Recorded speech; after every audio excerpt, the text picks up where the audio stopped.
All right, boys and girls, we are back from hopefully solving the audio technical difficulties here. Um, Welcome to the Old Man Gaming Hour. Again, um, I'm Jake as always. This is Josh. Hey. Yeah, a little disheartening on the audio. So if anybody can let us know if that's actually working this time, that'd be fantastic. But we're gonna start over. It wasn't fair to you guys that it fucked up. So And also, you couldn't hear me. yeah, yeah, and that was a real drag. I hated it. Oh, so let's talk about this week. A little bit more about fourth edition. We do have articles on how the combat's going to go and how casting and doing prayers will work. So, also, we're going to touch on the event we were at. So, we went to the High Ground GT this weekend. Just got back from it today. Yep. And we'll recap the event and how our games went. Also, there are some new models that GW put out that are not fourth edition stuff, but worthy to note. So we'll check those out quickly too. Yeah. Pretty excited about all that. But as always, like, subscribe, and follow. Like, subscribe, follow. Yes. All the things, all the social medias, we have it all. Twitter, YouTube, Twitch, Discord, Instagram. I think that's probably it. That's a lot of them though. What did you say? Facebook, Instagram, YouTube, Twitter, Twitch, Discord. Join our Discord. Oh yeah, join the Discord, man. That's actually the best way to keep in touch throughout everything. I mean, we put everything in there anyways, so if you needed to find a link for any of the other social medias, Discord is the best place to initially start off.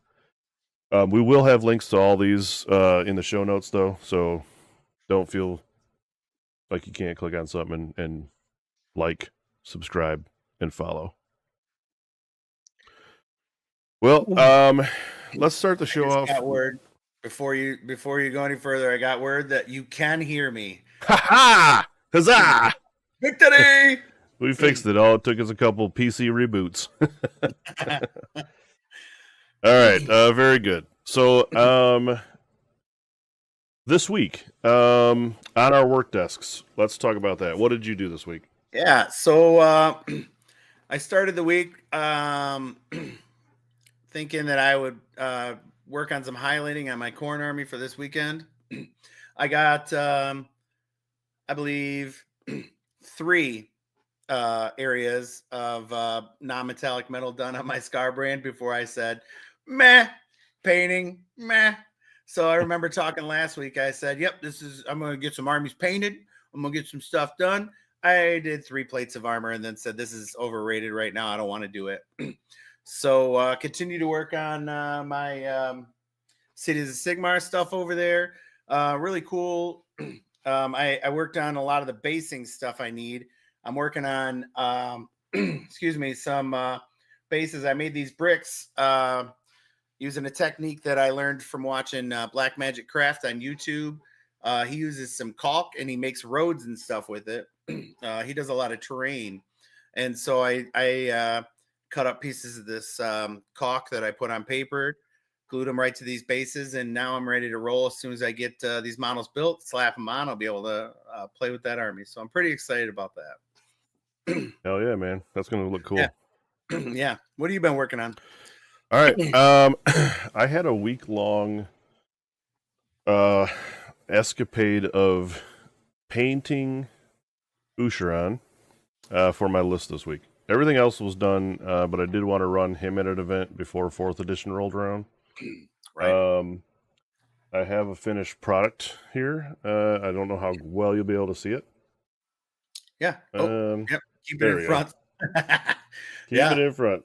But it's cool. It's got a custom base built up a little bit because I hate how flat it was. Yep.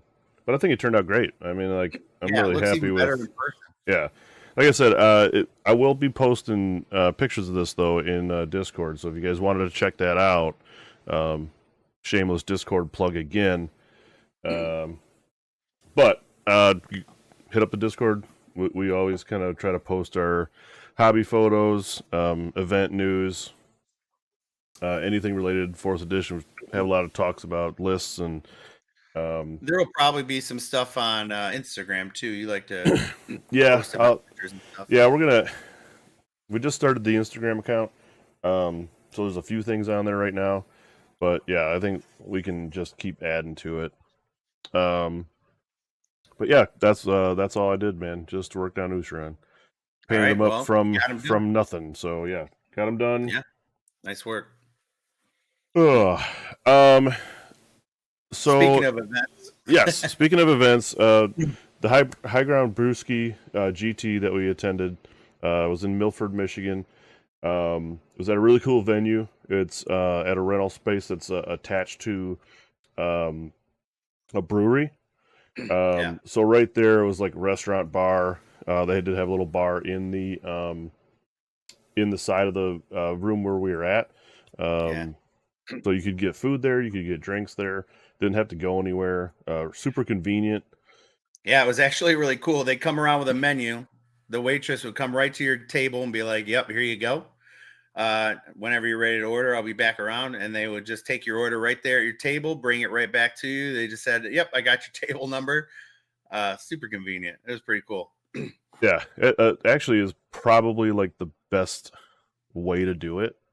Yeah, Like some other events, you go to, they give you an hour for lunch and they say, okay, come back in an hour or whatever. And then you got to run out, drive somewhere, find something real fast, scarf it down and get back, all that, yep, within an hour. So it was nice to be able to like eat some lunch and chat with the guys. Because I think like at events, a lot of times, like you're constantly playing game after game. And the only free time you really have, if your games go the distance, is that lunch break time. So it's nice that they're able to get in there, sit down and chat with some dudes that you haven't seen in a year or whatever. right.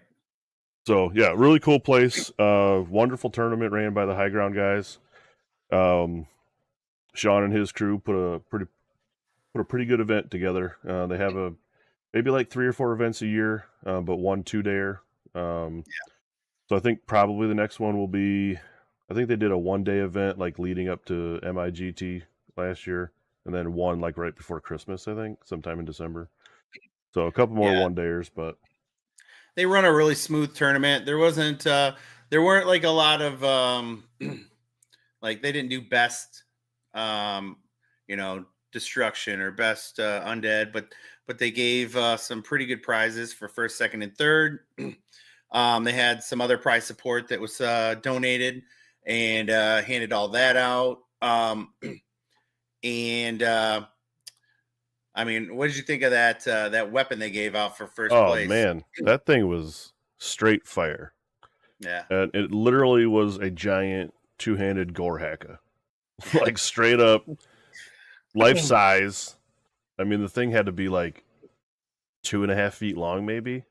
oh, easy, Yeah, easy. it Yeah, was awesome, man. Whoever they got doing the weapons for them, is pretty cool. They do a big weapon, or like they did a shield one year, that Jack won.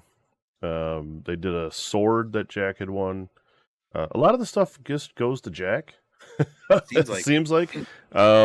However, not this year though. yeah. However, uh, a gentleman by the name of Nick Carr ended up placing in first place, so he won the gore hacka. Yeah, yeah. He had a really And yeah, you were telling me about it. I didn't get a chance to really lots look of at it. fighters, lots of fanatics. Not the usual thing you're gonna see. He had the stabbers and the shooters and stuff, but he brought some weird stuff, and it was cool to see that. Let's take first max points. Yeah, every So, game max points. 5-0. yep. And congratulations to Nick though, man. I honestly I don't think I've ever seen a gets list with spiders in it. That No, I don't was think so either. like in a competitive event, right? No, yeah, right, So 100%. yeah, pretty cool. And maybe some of that has to do with like no one's seen it, maybe. So it does, Yeah, you don't know how to prepare for it, maybe. yeah, I don't know, but yeah, so very cool. I like when people's weird lists kind of like do really well, and you go, how the hell did that ever win? yeah, But right. a testament to Nick and his play, man. I mean, going 5-0 at a 70-man tournament, pretty good no matter what you're playing. Mr. Marquis, hello, old man. Yeah, we're a couple old dudes. Yeah, a couple first time chats here. Um, then So, yep, second place was Mike Roush. Always does well at tournaments. yep, Also playing some gets, and then third was Carlos Munoz. yeah, I'm not Munoz, real yeah. sure what He he was playing. Um, I can't remember offhand. I know he had done well in some other tournaments. I think when we went to Motor City Mayhem last year, he ended up winning Best General, I think. He got a golden Yeah, ticket. So three great players. I know there was a couple other guys vying for that top position. I know Jack does real well, Jack Callwood. Rob Molshine, too, was up there. He actually played Mike in round 4. And they yeah. were neck and neck. I mean, it was like I caught the end of that game, and it was max score and max score going into turn 5. So Mike just squeaked that one out. But yeah, man, it's all great players there. I mean, a lot of them, a lot of good players that were at that Another tournament. thing we forgot to mention in the prize support for Nick, he got a free entry to the MIGT Oh yeah, 2025. yep, Jeff was awesome, handed that out. He's the guy that runs MIGT up in Lansing, and so free entry for that tournament. So that's pretty cool too. yeah. That was real great of Jeff to do that. That was pretty cool. Yeah. So Yeah. Well, let's recap. How'd you do? so I ended up 2 and 3, leading the pack for our team. Unfortunately, Yeah, uh, it was a it was little a rough rough. weekend for everyone. We'll get into it, but so I played Roush in the first round on his road to a 5-0. Yeah. Played him 3 times lifetime, twice in RTs, and now or RTTs, and now in a GT. He's gotten me every time. This was a pretty good game though. But I still took the L. He was also playing some gets, different than he played in Adepticon, but he got me. My round 2 was Andrew Frederick, and he was a really great opponent. Also took the L there. It was against Maggotkin. Um, honestly, I think I only lost by 2 or 3 points in the actual game. So, I mean, it was a really close game, and I just couldn't pull it out. So, not much I could do there. My round 3 was Aaron Sallow. He played the Coalesce. So it was my first time, I think, playing against Coalesce Seraphon. So I finished up day 1 with a 1-2 record because I did eke one out against him. So really great opponent. Can't wait to get a chance to play against all 3 of those guys again. And so day 2 today, I came in hopeful. Played another Seraphon player, but Starborn. And now I know what Jake is. He complains when I play Starborn all the time. Freaking brutal. We went to time. It was John Harris. You'll hear more about him in a minute. But he was playing the Starborn Seraphon. But I'm, as Corn, I got enough blood tithe to make myself immune to spells. And he couldn't do much. So the game went to time, and then we had to talk it out. But it was fine. We had a great game. He was an enjoyable guy, and from what I hear, he's going to make it to our tournament Yep. next month. So I'm pretty psyched about that. And then my last game was a tough one against Cruel Boys, Stephen Koss, and he got me again. I think I lost by 2, 22-20. I only Yeah. dropped 1 battle tactic, but I just got outscored right at the end. I had him the whole game, and then he snatched defeat, I snatched defeat from the jaws of victory, I guess. So, yep, I ended up 2 and 3, and it is what it is. It was a fun time, and we'll just wait. My GT record in third was 10-10, so I can't complain too much. So how did you end up this weekend? Well, I did exactly the opposite of what I probably should have. Oh. I went 1-4. Again, didn't have a bad opponent. I mean, the whole room of dudes, I think everybody was a real top-notch dude. You know what I mean? Yeah, everyone there was awesome.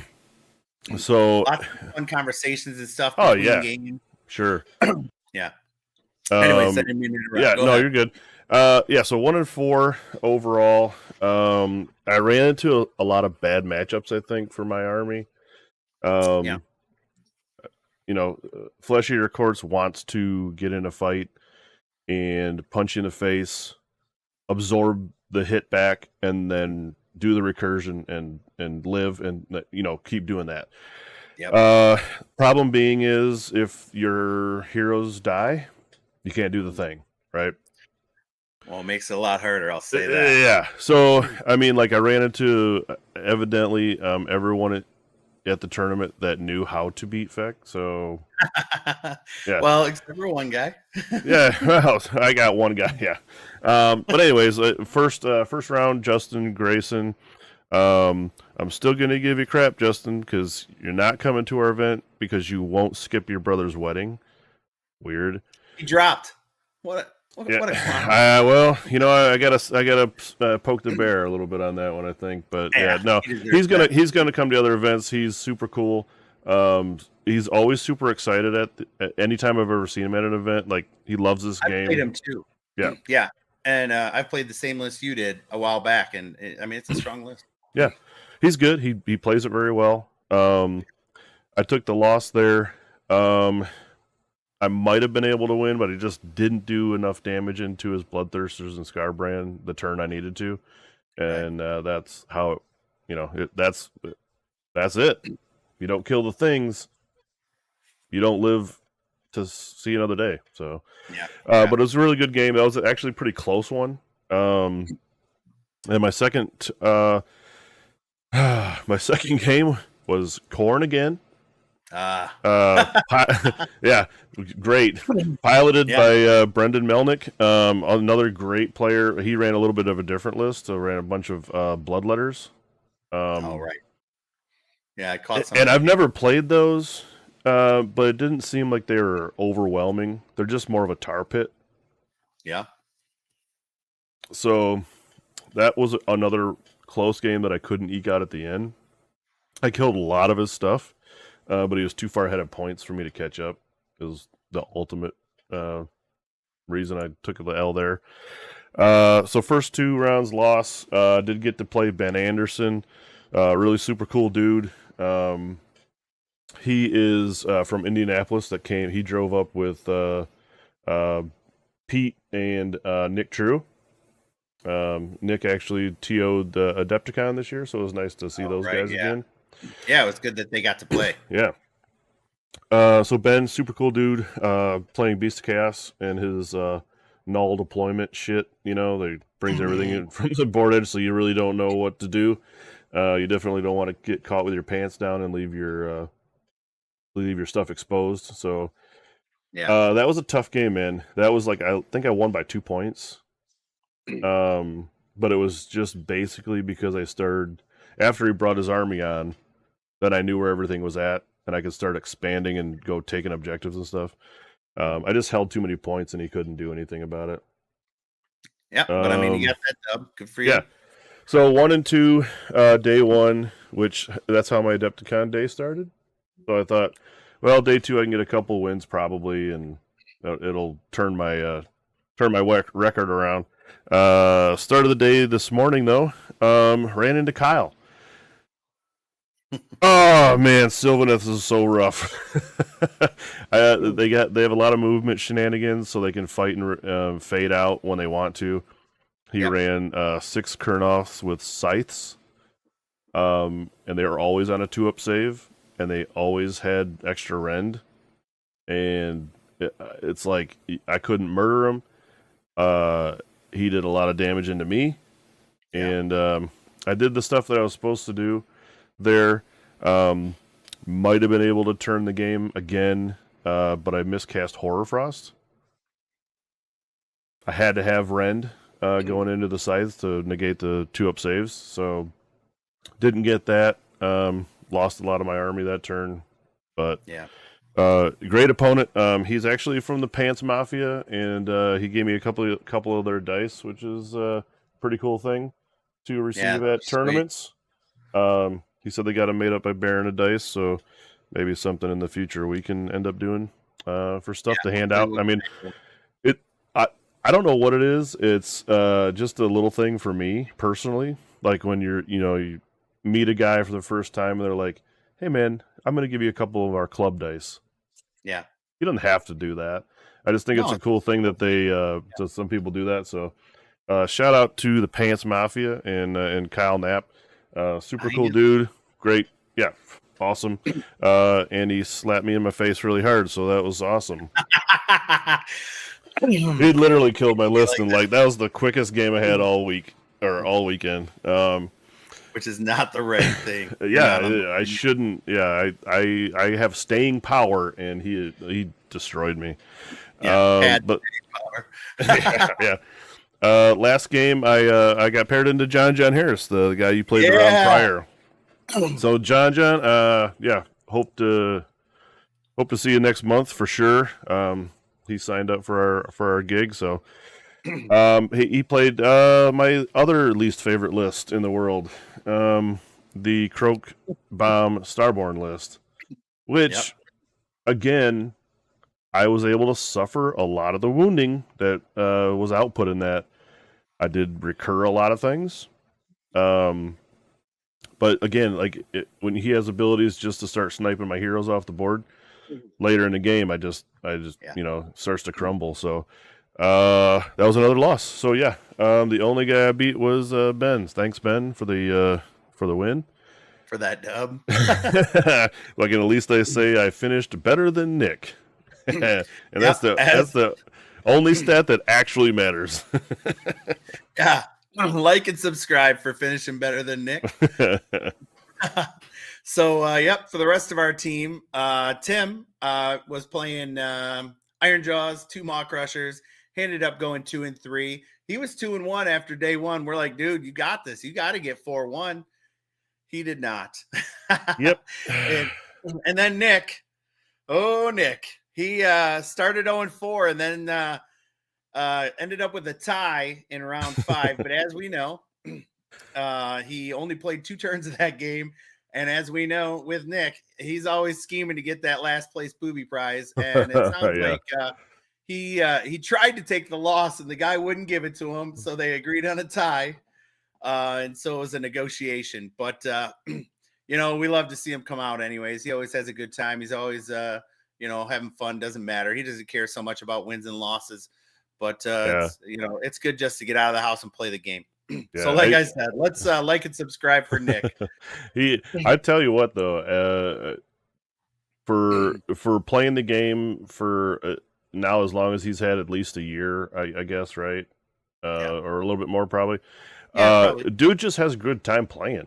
Like it might be disheartening for people to play the game that have like they want to do well at a tournament or something and be competitive.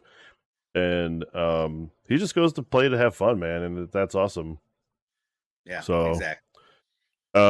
He's never sour. I mean, like after the events, he's joking and laughing about, oh man, at least I got a tie, or it's just like it's fun. Like he doesn't bring the group down or nothing. So we appreciate you, Nick. Yeah. All right. Upcoming events, anything? Upcoming events is just a little bit of the news about our RTT having it May 25th here in Monroe, Michigan. We don't currently have any open spots. The roster is full. However, we are taking names for a wait list, and you can email us at oldmangaming734@gmail. And people on our team will drop Yeah. And open up spots if you do want to play. Join that wait list because there's a real good chance you'll get in. Yeah, right now where we stand is we're 21 out of 20. Only because I know that one of our guys are going to drop because we had a guy, the first guy that wanted to be on the wait list, he was going to travel up from Indianapolis. So I said, I'm going to get you in. If you're going to travel up, you're playing. One of our guys will step down to help me run, do whatever to make sure the event runs smoothly.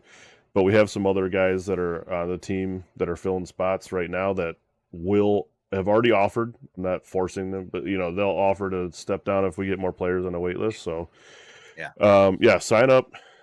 Just like I said, send me a message if you don't have email for some reasons. Send me a message on the Discord, and I'll get your name on the list. Yeah. Other big news. Yes. We've been trying to put together. I know we haven't ran an event yet, but we want to look toward the future. We're going to host, some one-day events at the local game store. But in 2025, what we would like and hope to do here is run our own GT. Yep. So we do have plans. We are actively putting those plans together. We got leads on some stuff. We definitely need to get some more mats and some more terrain, and we got a lead on a venue. It's going to come together.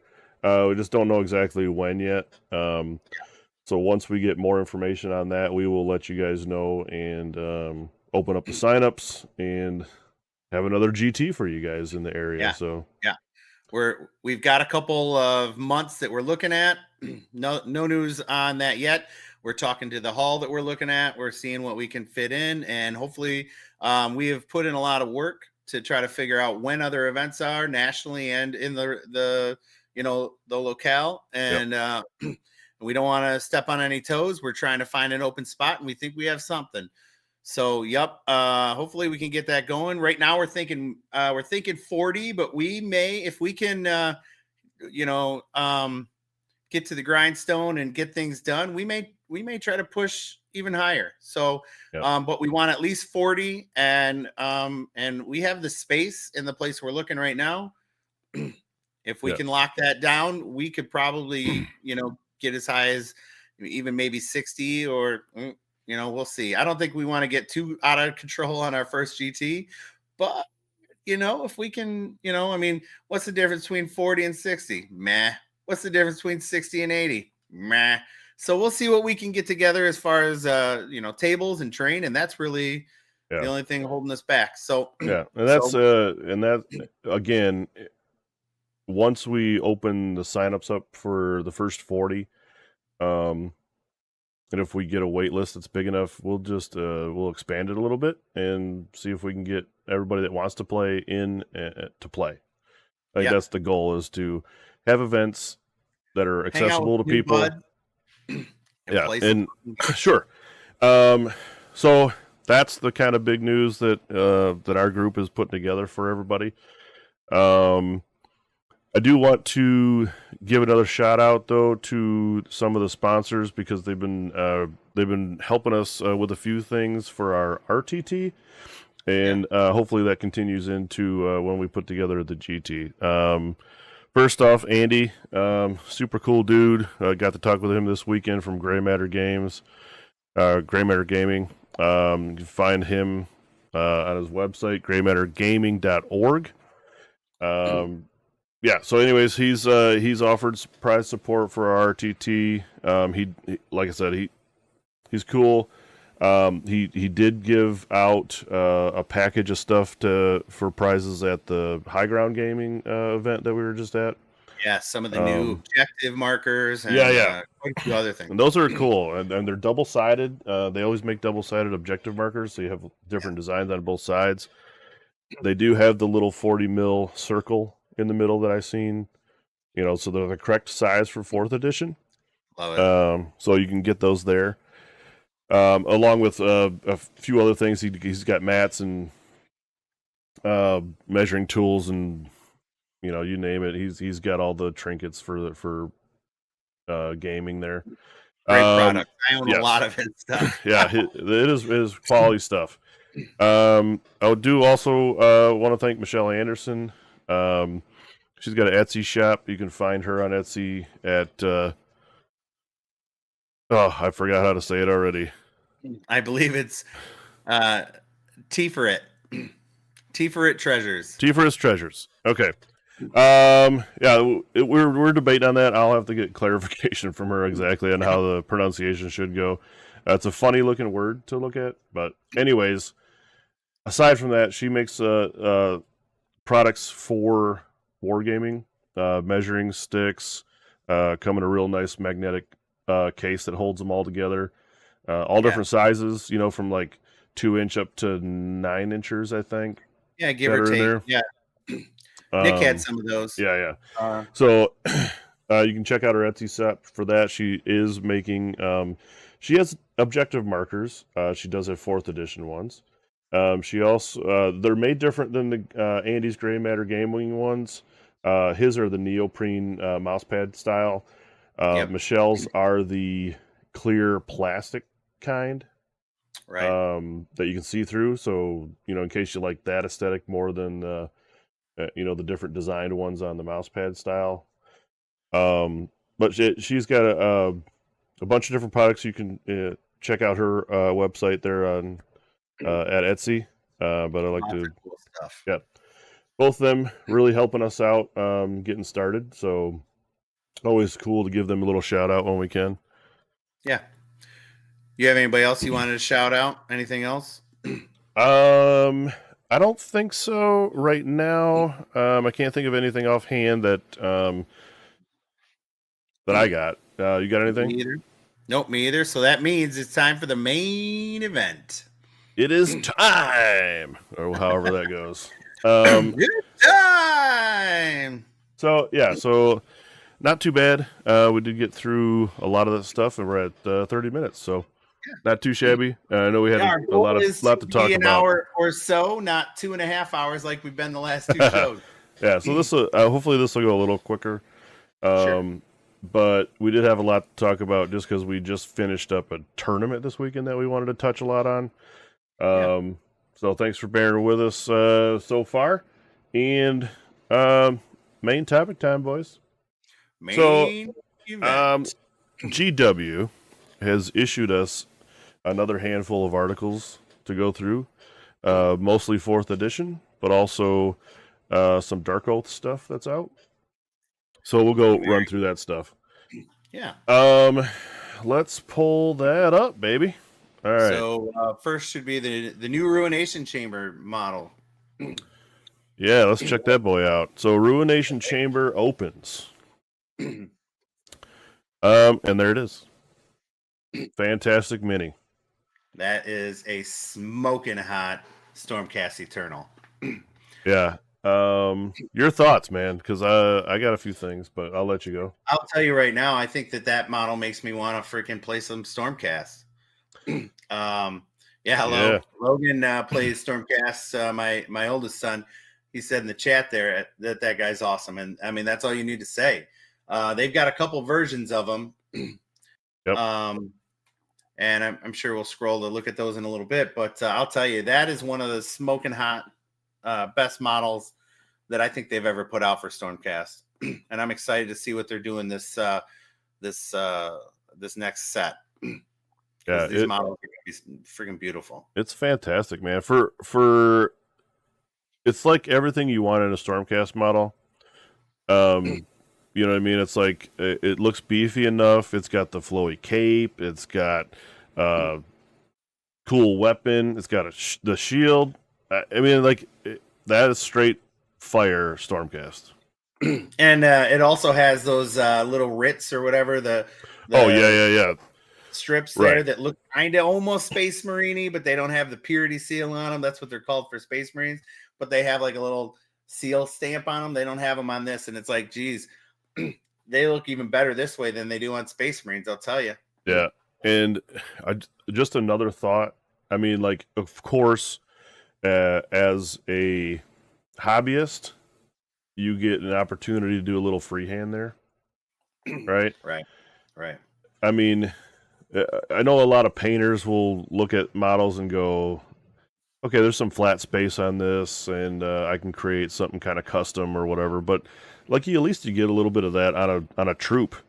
You know, Yeah. it's kind of fun to do little teeny things like that. Well, yeah. If you look at that cape, also like the inside edge there has some freehand on it. It's pretty cool too.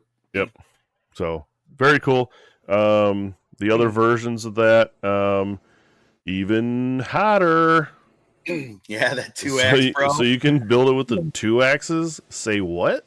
Freaking Yep, I'll sweet. build mine like that. That's for damn sure. Absolutely. That dude is wicked hot. I mean, Yeah, better than the shield guy for me is a 2-handed weapon, dude. right. They come with those little they're called memorians. Memorians. They're like Yep. some priests that are like some mortal priests that I guess the story goes according to what I read that these guys are losing their minds as they said in the trailer, you know, as they die they lose a little bit of themselves, but these priests are there to keep them sane and to remind them about who they are, something like that. I mean, That's it's a cool thing. Yeah. yeah. Also, if they are actual priests that go with the unit is kind of I mean, different, yeah, right? that'd be pretty cool too. So, what do you think? You get you get 3 of these dudes in a unit, probably. Probably three and then one, maybe. Yeah, 3. Right, three of the Stormcast troop guys, and then one of the priests, which can be built a different way, I think. If we Yeah. look at the next picture, again, the original dude with the shield and the 1 axe, but then a different priest looking dude. I'm assuming that the priesty guys all do the same things, no matter how you build them. It's just an aesthetics thing, I would assume. We'll see. Yeah, we'll We will see. That's what I would say, but who knows? Maybe you take this priest and he has a different. I don't even know. Who knows? It's all speculation, but still they look cool. Yeah, they haven't Either put way you any build rules them. out yet, but I mean, Yeah. can't go wrong with those models. And then that's the original guy with the 1 axe and the shield. There you go. Yep. That's the new boys. Ruination Chamber. Uh, recruit. How do you say that again? Jesus. Reclusian? Reclusian. Okay, Reclusian. Reclusians. Jeez. Tournament's taking it out of me, man. Yeah, it is a long day. So next, we could talk about the Fires of Combat article. Yep. So we finally found out how we're gonna fight in fourth. And it's good. It is real good. Yeah, it's good. All right. Combat in the Age of Sigmar. The current players familiar with the current edition find new. The new process is similar, but we got a little bit of changes, right? So the couple abilities here that are notated in the first bit of this article. The first one is the charge, the actual charge move. So the wording here, you declare. Like we've seen before, all of abilities have a declare step and an effect step.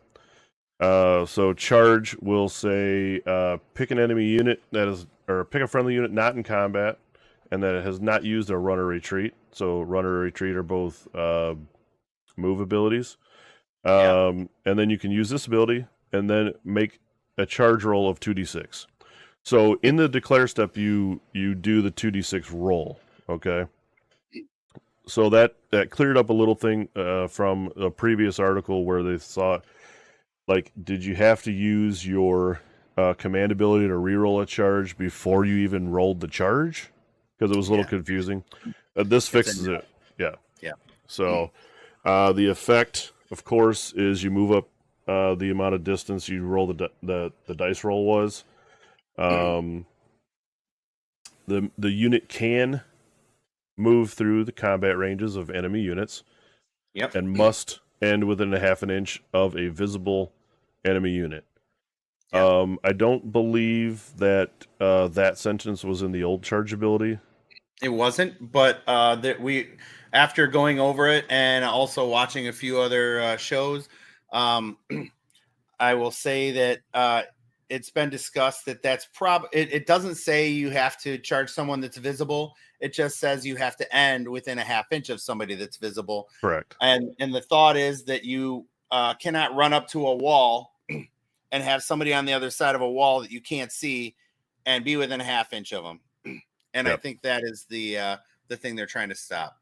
Yeah. So it again another piece of a rule that has really thought out better writing Yeah. than before. So that's how charge is going to work now. Keywords, core rule, move, charge. In case these keywords mean more once we get more of the core rules come out, but there's the keywords for charge. Yeah. Another ability in the combat phase, of course, is fight, right? Yep. The way you do fighting now is you use the fight ability, and then you declare. So you pick a friendly unit that is in combat or that has charge this turn to use the fight ability. The unit can make a pile and move, which we'll see here in a minute. Then, if that unit is in combat, you pick one or more enemy units that is the target or targets, and then do the unit's attacks. So the same, yeah, but just worded a little bit. yeah. Better. I mean, fighting's the same, right? You pick a unit, you fight with it, but in the declare step, it spells out exactly how you use the fight ability. The effect, of course, is resolve all the combat that you have, but this is the new way of how all the rules are going to be written, so they have to write it out and give the declare step and the effect step. It's easier to teach this way. I think yeah. Sure. It's very clear. So we do have a couple of abilities that are from some War Scrolls that we can touch on because this happens in the combat phase, so it's notable.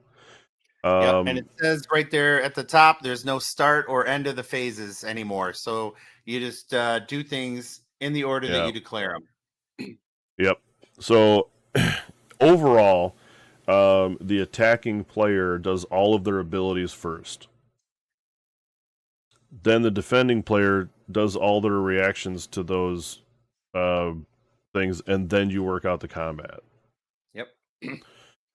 So if you had any abilities, like we're going to read here, you do these things first, and then you work out all the combat after. So with the Ard Boys, they have a Shield Bash ability that is in any combat phase. They can use this. They first declare an enemy that's in combat with them to be targeted.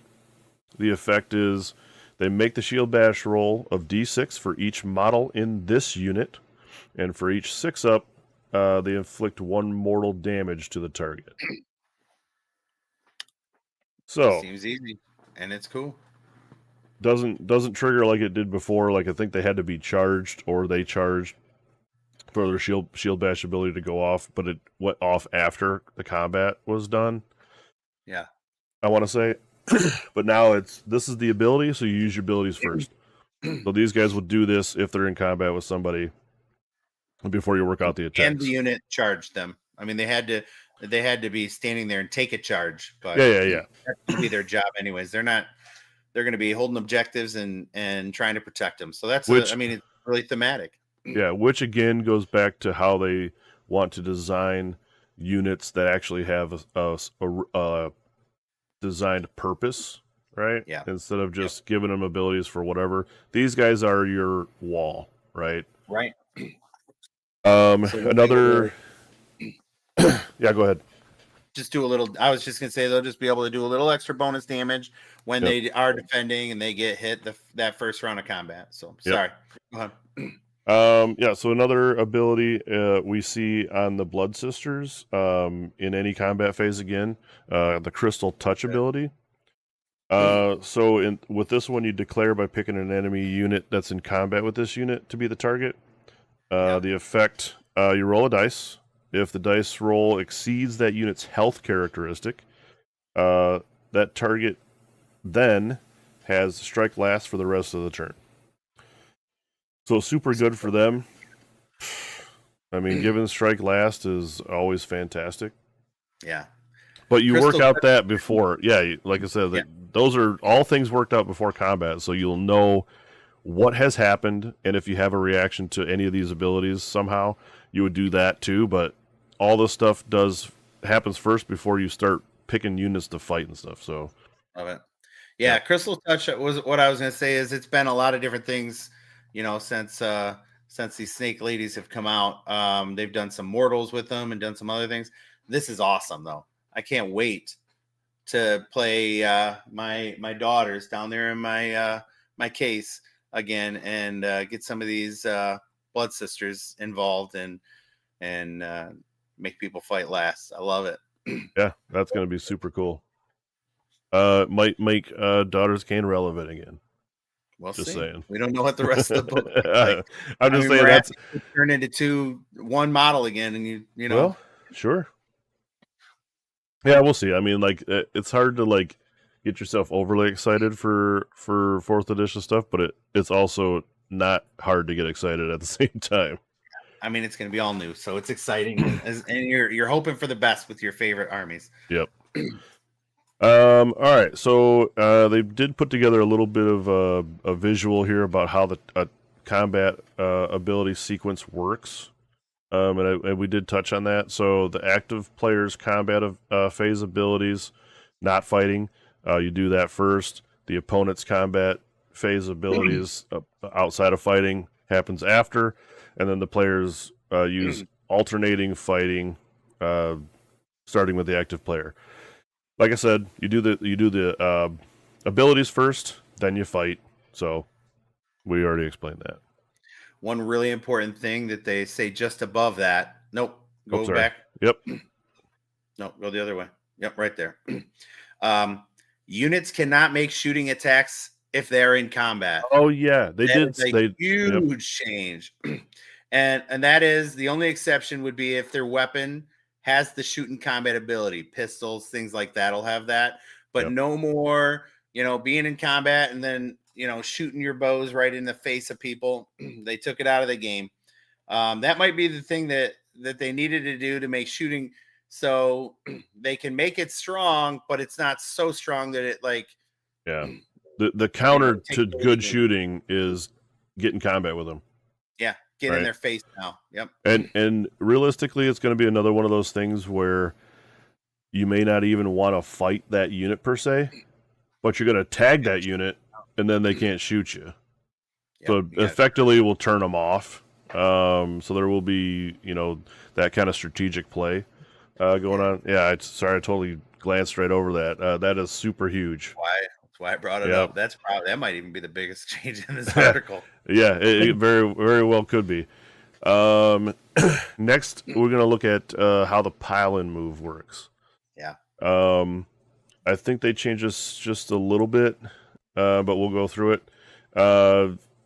So, for your unit that is in combat, okay, is pile-in moves are only for those units. You pick an enemy that your unit's in combat with to be the target of the pile-in move. Each model in your unit can move up to 3 inches. Okay, same as before so far. The move can pass through the combat ranges of enemy units, but each model must end that move no further from the target unit, which is the same. Because you could never pile away from something. Unless you're in combat with two. Well, I know, but but but the idea you can't just straight pull out of combat with everything. Right. You would have had to have the closest unit to you. You couldn't get away from. At the end of the move, your unit must still be in combat with all units that it was in combat with at the start of the move. Okay, that sentence. Yep. That particular one is the change. So no longer can you pick Unit A I'm closer to than Unit B, so I'm piling away from Unit B in order for them to not be able to hit me, right? Yep. If you're in combat with 2, you stay in combat with 2. So, but that does not say. I guess the other notable thing is you have to remain in combat, and combat range now is a 3-inch bubble, just like it was before. However, anything within that 3-inch bubble can attack, right? Right. So like, there's no weapon ranges, so you can't like go 2.9 inches away from a unit and stay in combat, and then well, they're not going to be able to hit me, but maybe with a guy, or if they had 1-inch range, maybe you wouldn't get hit with barely anything. Everything that's within the 3-inch bubble is still going to pile into you and get swings. So right.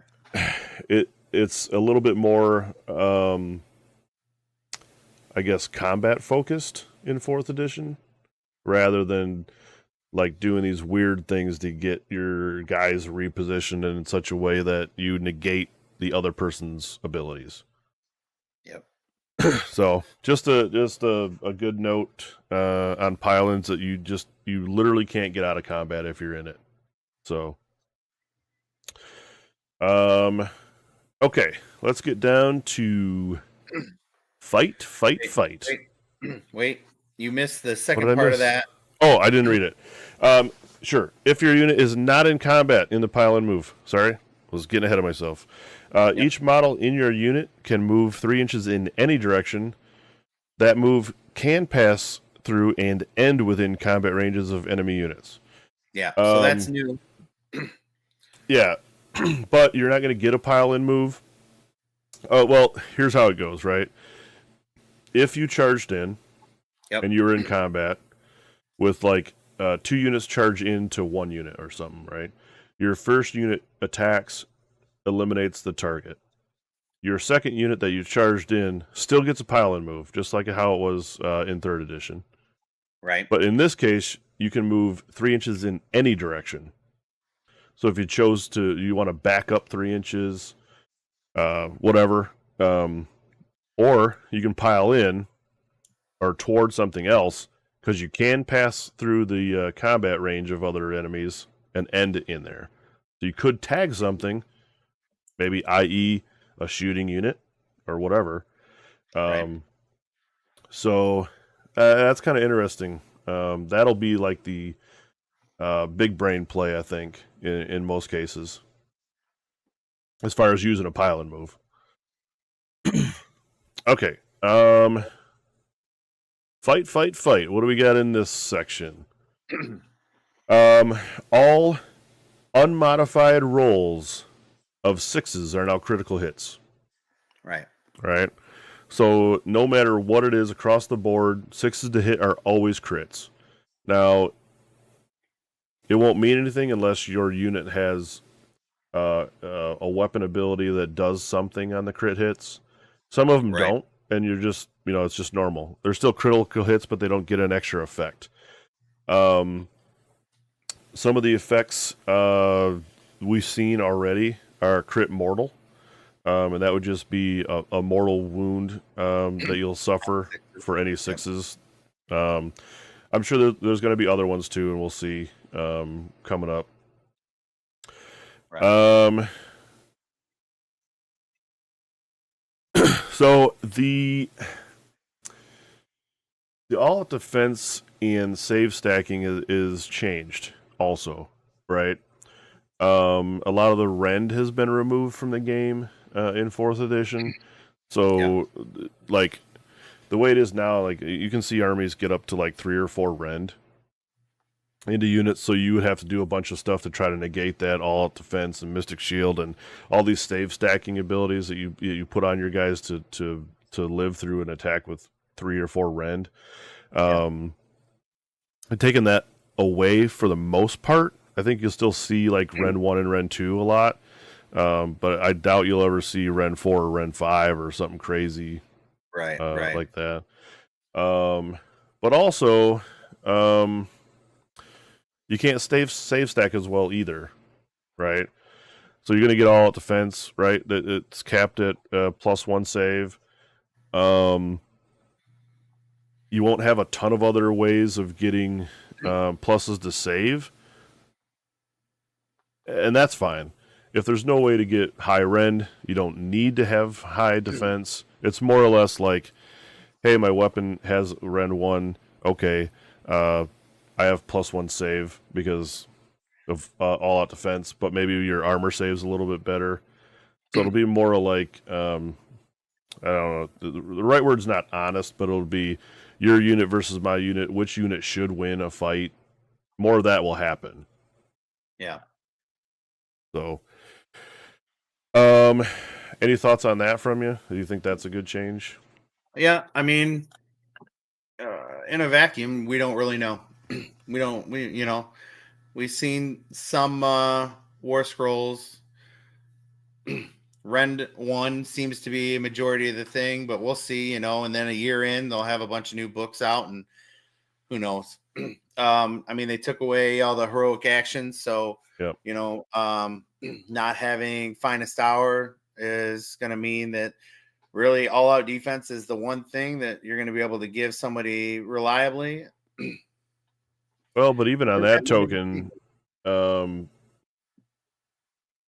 better have a command point for it.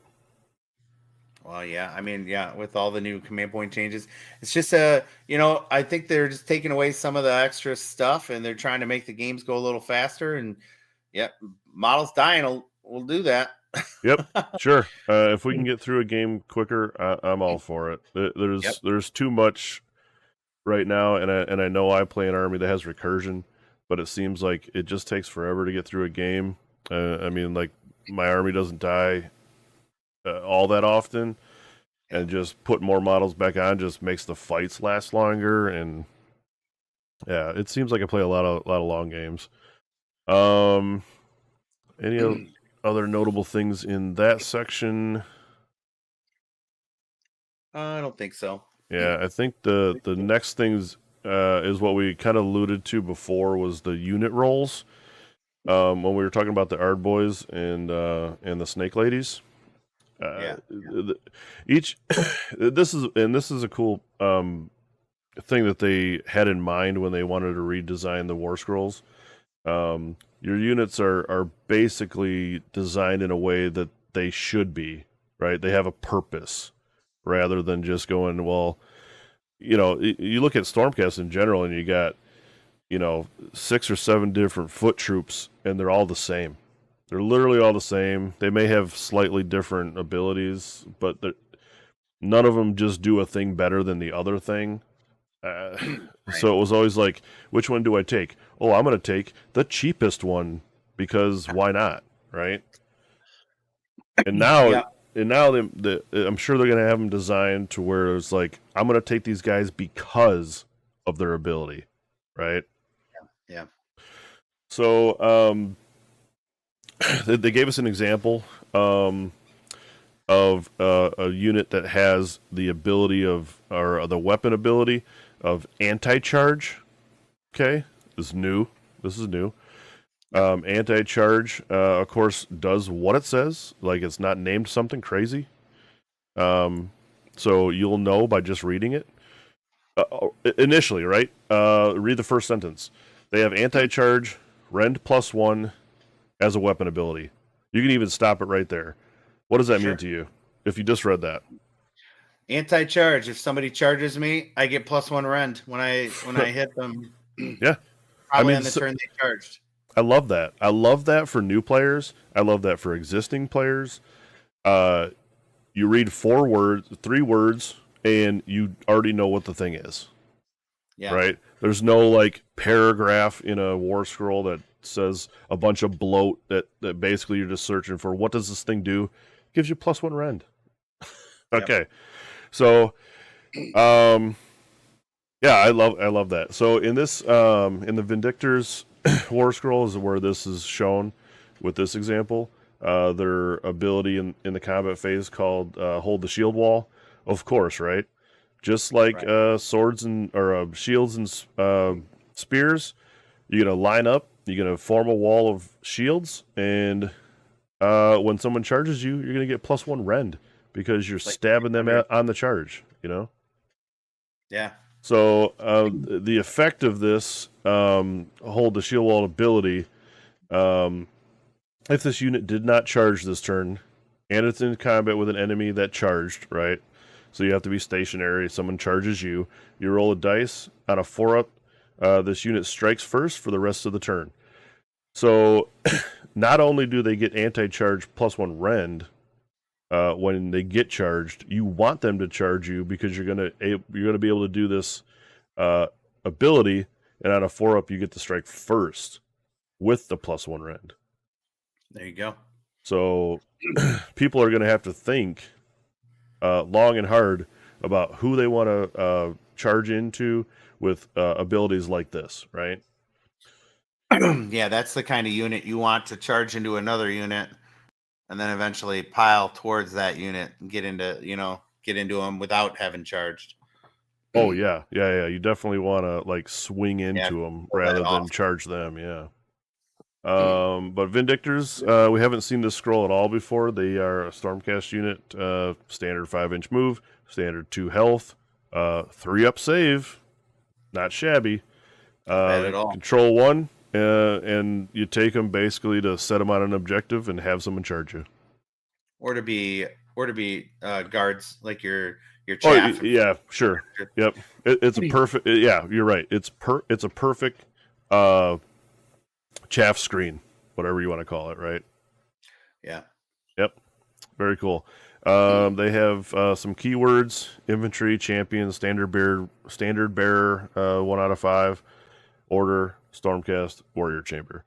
So there you go. Pretty cool little war scroll for a unit that you absolutely know what its purpose is. Yep. Another one that we get to take a look at is the Croxagore. This particular one has the weapon ability of anti-infantry. So notable keyword, infantry's on some stuff that we just looked at. So when they fight infantry, they get +1 rend. Pretty cool.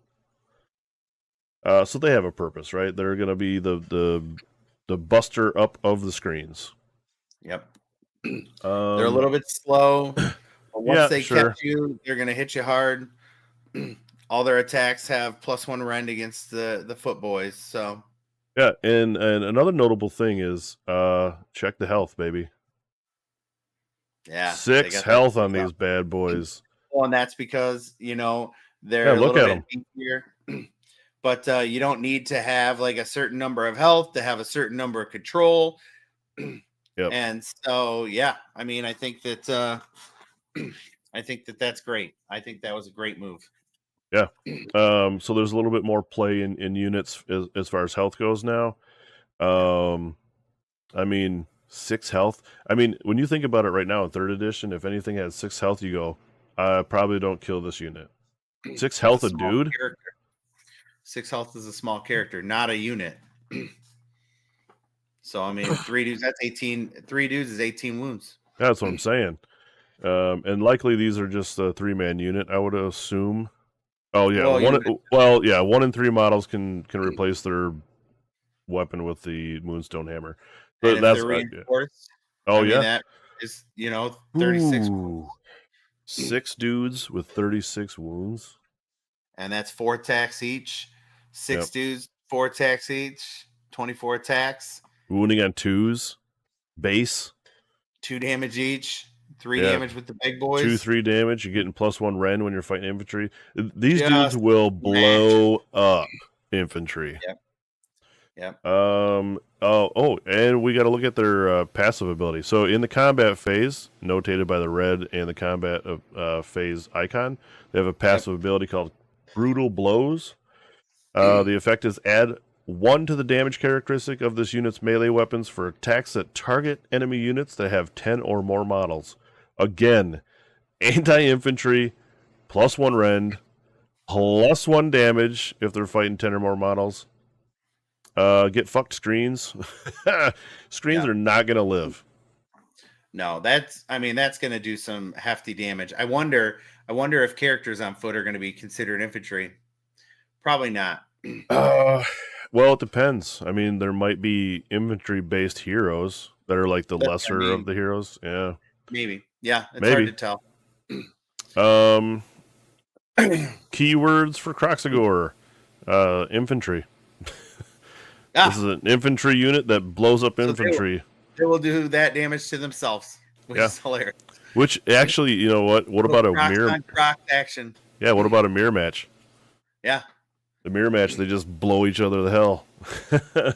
that's crazy. Yeah. But they get that plus damage against 10 or more models. They will Oh, sure, but you know what I mean. They'll never get that ever. against Kroxigors, but they'll.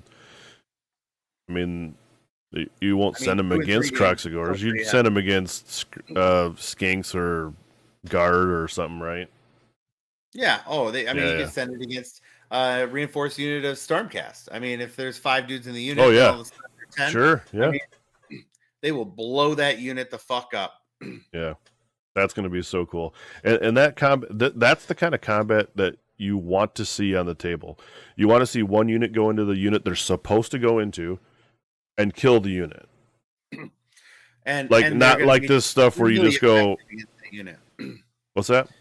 They'll be really effective against that unit, but Oh, that unit right. looks like it could also fight something else if it had to. Yeah. But what I'm saying is, like, you don't want to say, like, just this normal attacks are going to go into this screen unit, and maybe they don't even kill it. Yeah. This guy's designed to kill screens, and that's what you're going to do with him, because you just would get all the effects, right? Right. Um, Smashing boys. Coherency range. Big changes. Yeah. So in 3rd edition right now, coherency range across the board is 1 inch, right? Unless otherwise noted.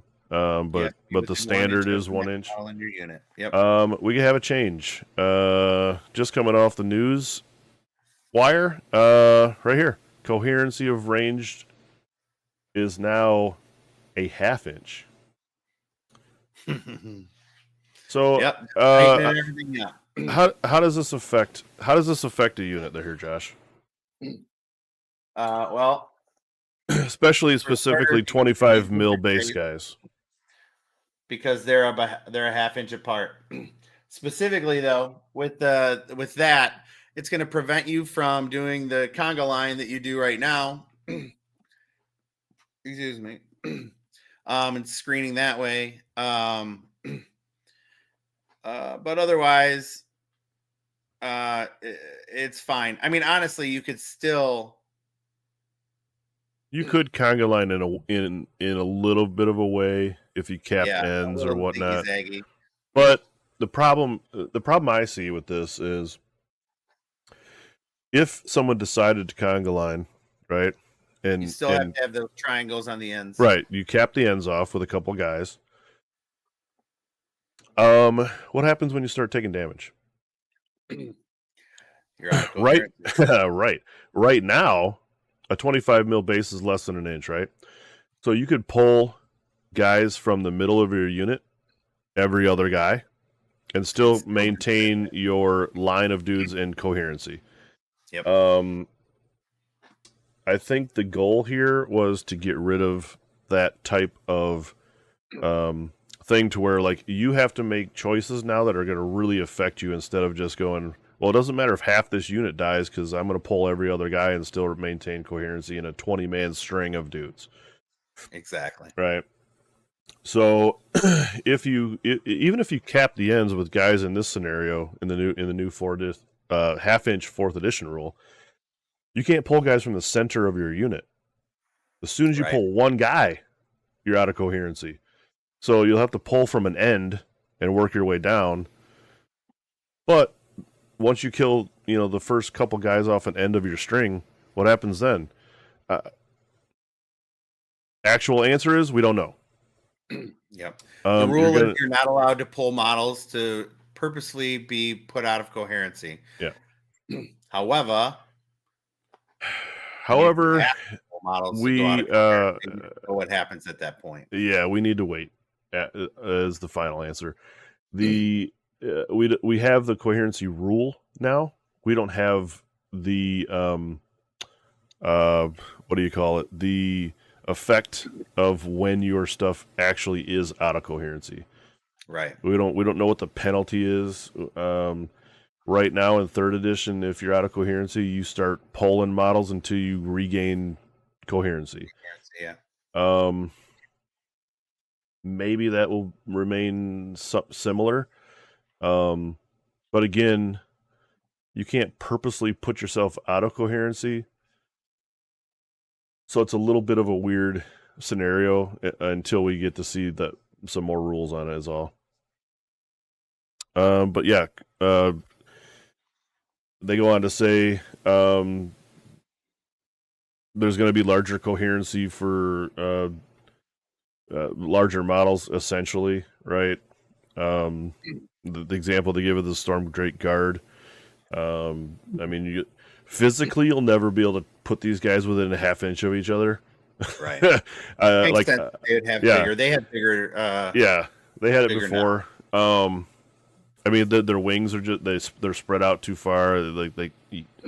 They're just too messy to push next to each other. So it does make sense though that they're big monstrous dragons and they need to be spread out a little bit more. So yeah, another thing they touch on, you'll still have the rule of 6. So if you have 7 or more, you have to be within 2 of your models, the half inch.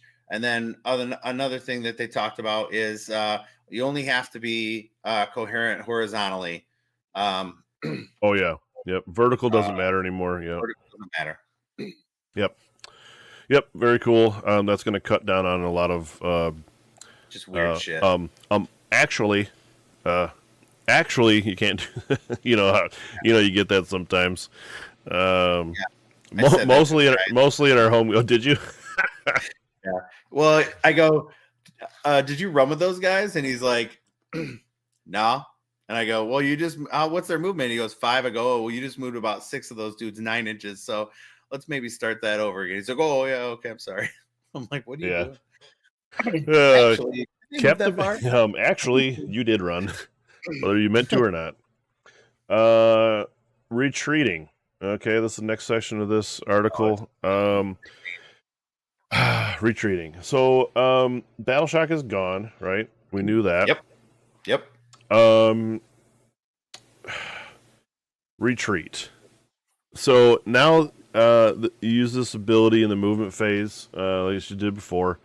But it's going to cost you, right? Yep. Tactical decision is what they deem it. If you decide to retreat, it's going to cost you D3 mortal damage. Could be huge. Yep. For individual characters, you get a wizard or something pinned down, you got to decide: do I run away and take 3 mortals? Do I stay here and get beat up? I mean, what if you already took 3 wounds and you only have 6? You run away, you could be dead. Well, and that goes back to the whole thing, like, you do a pile-in move. Let's say you charge into a screen, you do your pile-in move, and you just tag a 5-wound hero. 2.9 inches, baby. That guy's in combat. Guess what? He don't want to be there. Nope. And if you decide to then, if your opponent decides, oh man, I don't want this dude in combat. In order for me to save him, normally you would just retreat on your turn or whatever, right? Right, you just back out. Now if you retreat, now there's the decision.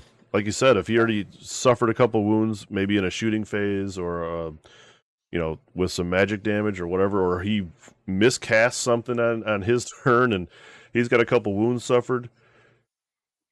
Rough. You better not roll that 3. Yeah. Yeah, so they may just have to stay and fight. I mean, that's just the bottom line. For units, it might not be a huge deal. You might lose a model or 2. Yep. Or even those croc scores, they don't give a fuck about shit. They're like, well, I mean, if it's one Croxagore with three wounds suffered, maybe. Well, then you might think about it. Yeah. But for the most part, anyways. What are we no. talking about?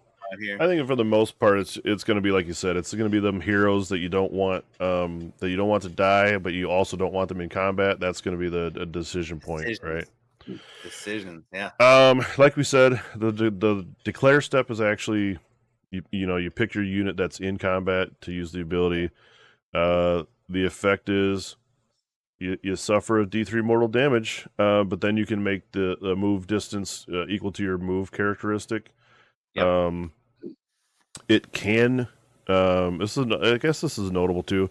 That unit can, in bold, move through the combat ranges of enemy units, but cannot end the move within the enemy's combat range. So, because the combat ranges are bigger, everybody can actually attack within 3 inches. This makes sense, right?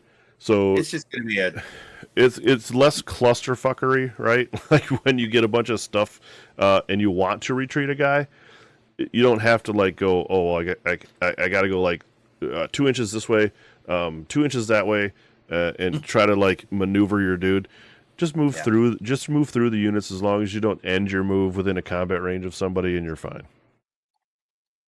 So that's a great. I love this actually. Yeah, I've heard mixed reviews. I was talking to some people about things at the tournament today. I believe Roush was one that told me he's not a big fan of it, but he's playing goblins with like 4 wounds. Yeah. So, well, sure. I mean, that makes sense, right? and I don't know. Now that I think about it, it wasn't Roush. It was actually Jeff. I think said he just wasn't a big fan of that. Yeah. Huh. So it was one of the two. I guess I don't want to put words in their mouths. But yeah, he just felt like, I mean, that's a big penalty for retreating, and it's a big part of the game. But you know what? It's part of the game, and so it's I mean, part of the game now. I for one love this because I guess I just play more combat centric armies. I guess in hindsight, if you play a little bit more of a tactical army and maybe a spellcasting army, and you don't want your dudes in combat for sure, right? That like taking the damage feels bad. Yeah. But regardless, that's what it is. Deal with it. Yep, that's the way the cookie crumbles. And actually, that is the end of the combat article.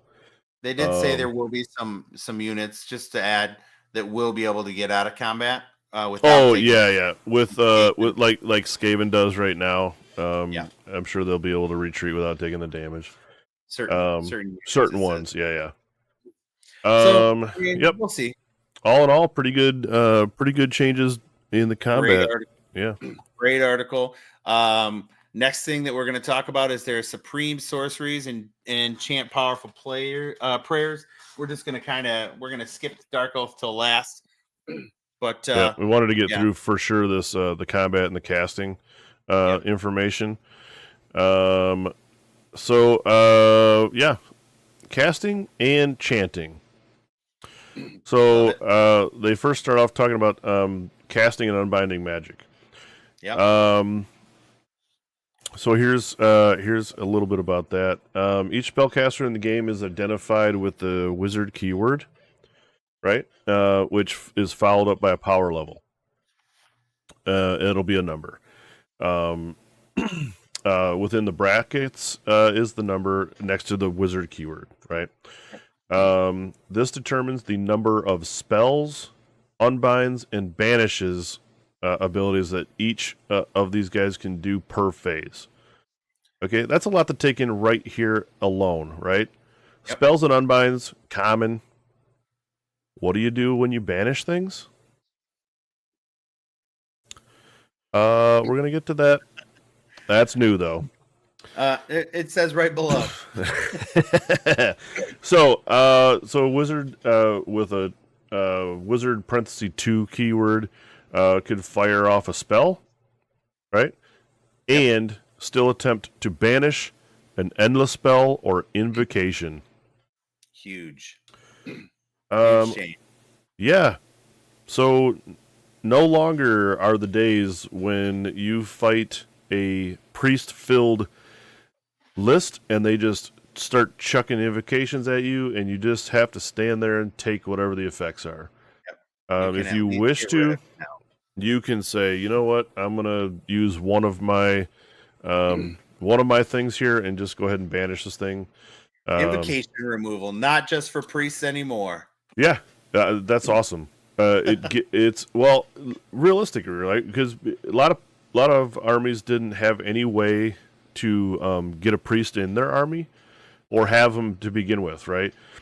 And it wasn't ever like you're going to go, well, I have to build a list and somehow ally in a priest in case another army had a priest that's weren't common enough that you would need to do that. Yeah. But also when they were out there, there was a grand strat for the fire guys, the dwarves. Oh yeah, fire slayers. Yeah, they just put cast out an invocation and it needs to live. It needs to be there on the last turn. Yeah, like you couldn't do nothing, so they just get it. So at least here you have play. Yep. Great change for that. Yep. Love that. So that also, in the same sense, that person could cast 2 spells in that phase. Sure. Yep. Or during your opponent's phase, could do 2 dispels. Well, so that's not only in your opponent's phase. Well, if they cast you could also use the command, so you can cast a spell in your opponent's phase. So you may need to dispel a spell in the phase also. So that would take up one of their casts. Yep. So we already learned about the counter spell type of ability. Casting a spell in your opponent's phase with a command point. So that would eat up one of your power level numbers or whatever. Right. So right. Still cool. It makes it a little bit more tactical hero phase. Oh yeah. Stuff to do in your opponent's phase, so you're not just sitting there watching them take their turn. Yep. Love it.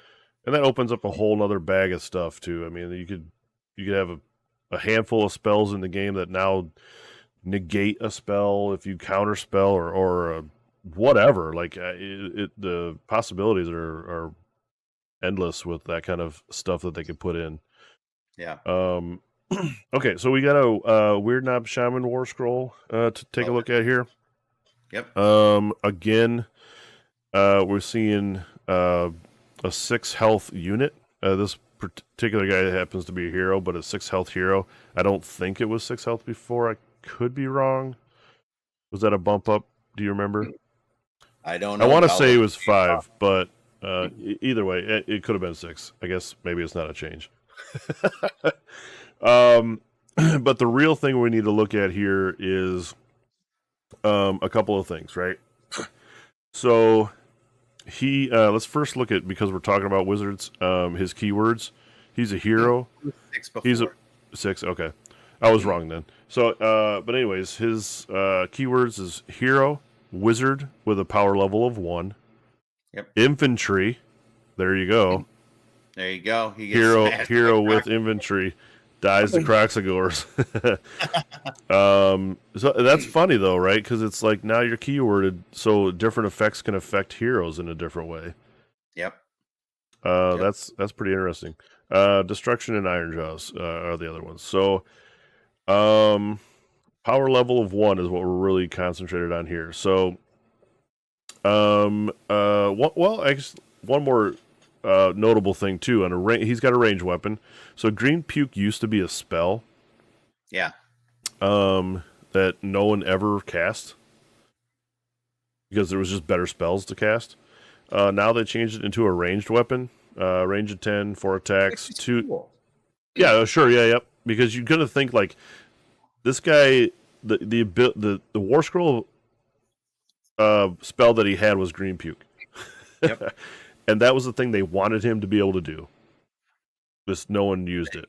Never did, yeah. So now you're gonna use it. They said, we'll make you use it. Green puke, 10-inch range attack, 4 attacks, 2's to hit, pretty good. 4's to wound, no rend, D3 damage, but shoot in combat. There you go. So you cannot shut this guy's shooting ability off. In fact, he probably is going to vomit on you anytime you're within 10, but especially when you're in combat. Do we have Any wording on do you have to shoot the unit that you're in combat with? That Yet? has not been discussed. I I don't didn't think. think so. They just said you couldn't shoot in combat. That's a good question. I don't know. But we'll see. I mean, man, would that open up a lot of different possibilities too? I feel like in the first few editions you could shoot out of combat and into other units. And they've changed that. I feel like they will keep that rule where if you're in combat, you have to shoot somebody in combat. I would think so I too, mean, but who knows, right? they could change it. Okay. So, anyways, that they took a spell, made it a shooting attack, and you're still going to be able to do it no matter whether you're in combat or not. Yeah. He does have a passive ability. That's a hero phase ability called Brutal Power. The effect of this is add 1 to this unit's power level while there are any friendly Ironjawz units that have 10 or more models wholly within 12 of this. Okay. Okay, so you want to castle some Ardboys up around your caster?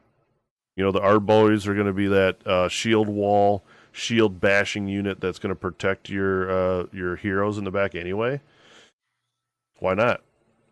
This dude's going to green puke all over anybody that tries to get near him. Yep.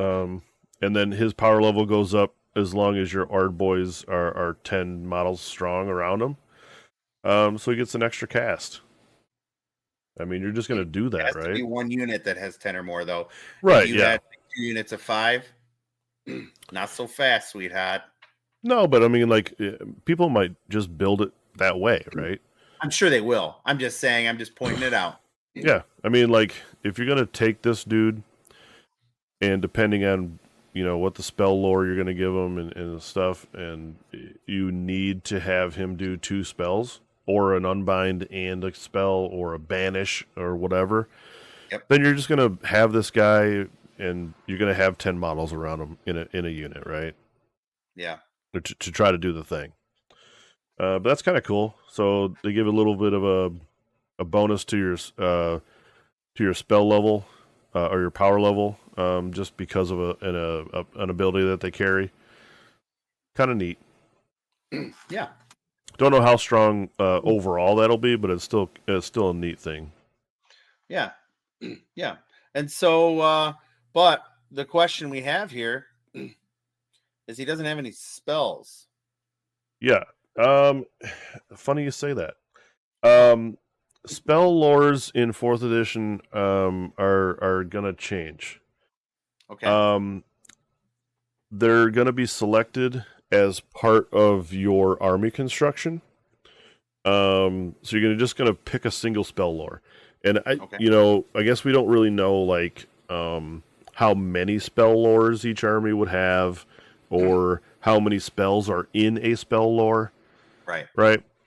But you're going to have the ability to pick one, and then all of your wizards know all of those spells.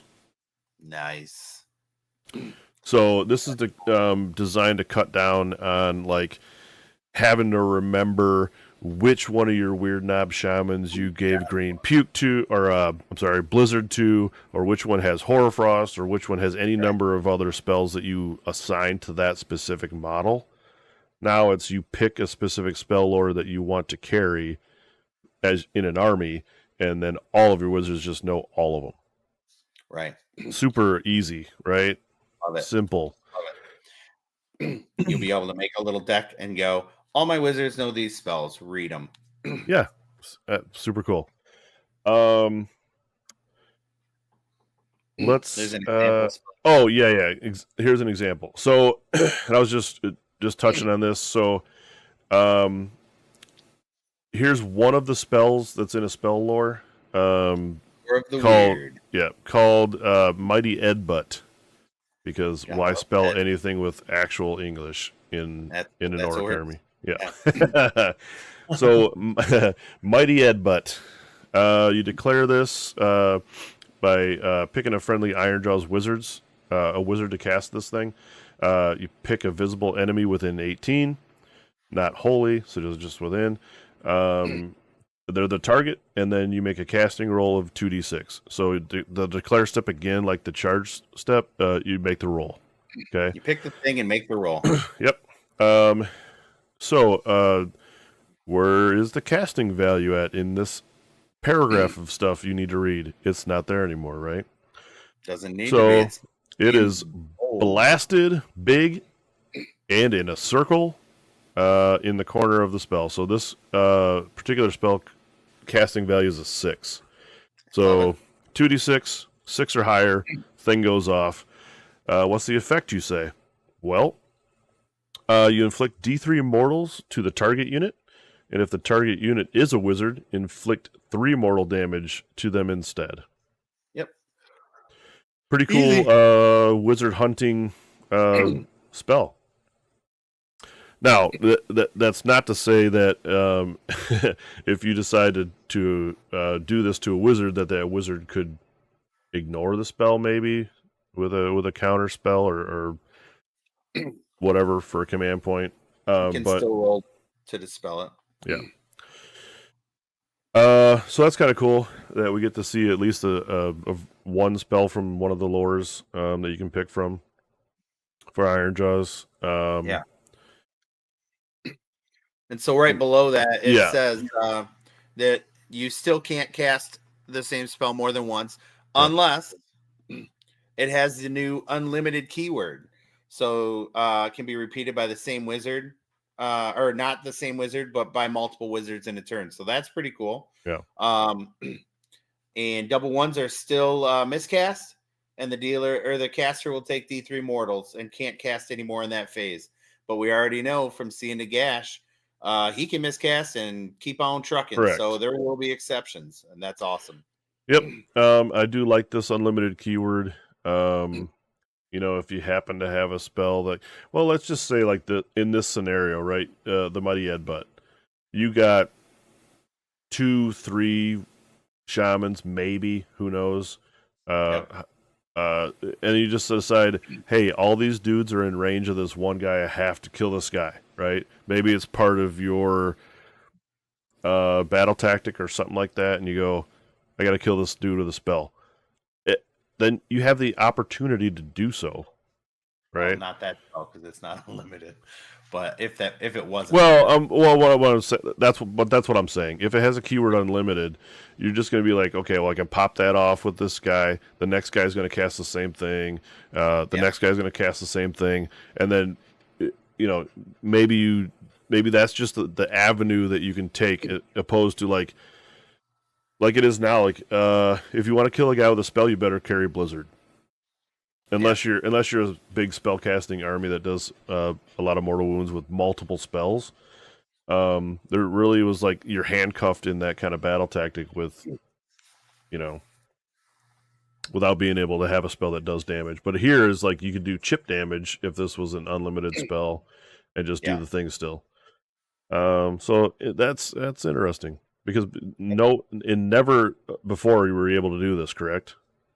The only person that could, well, again, Nagash could cast like arcane bolts multiple times, but that's the only time that I can think of that you were allowed to even try to cast the same spell a second time in a phase.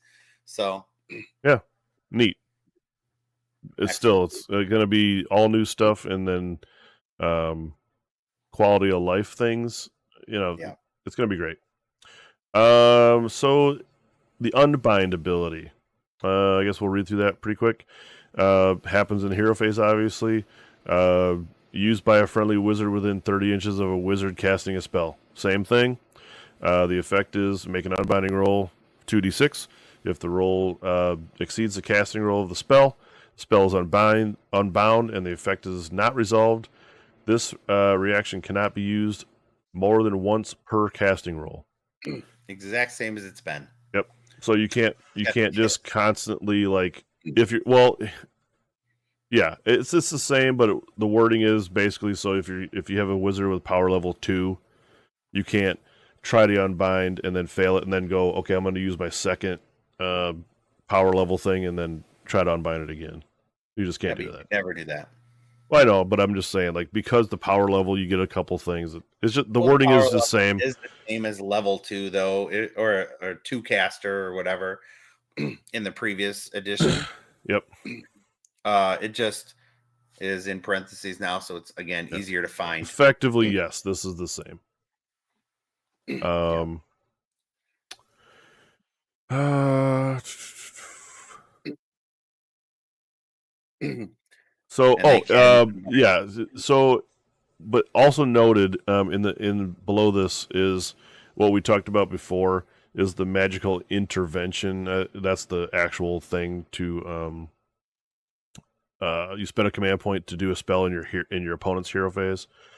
So because your power level things are it allows you to do unbinds or banishing or spellcasting. If your yeah, opponent decides to cast a spell in your phase, you can still have an unbind yourself when they cast it into yeah. you. There's some So pretty interesting yeah, counterplay with that. sure, yeah, Say you're like casting all your spells and you're saving, that um, that blizzard for last. Then all of a sudden, your opponent goes, "Wait," and they pull a fast one on you and dump their own blizzard on your ass. You got to yeah, decide. Oh shit! I was going to cast blizzard. Do I take your blizzard and then hit you with mine?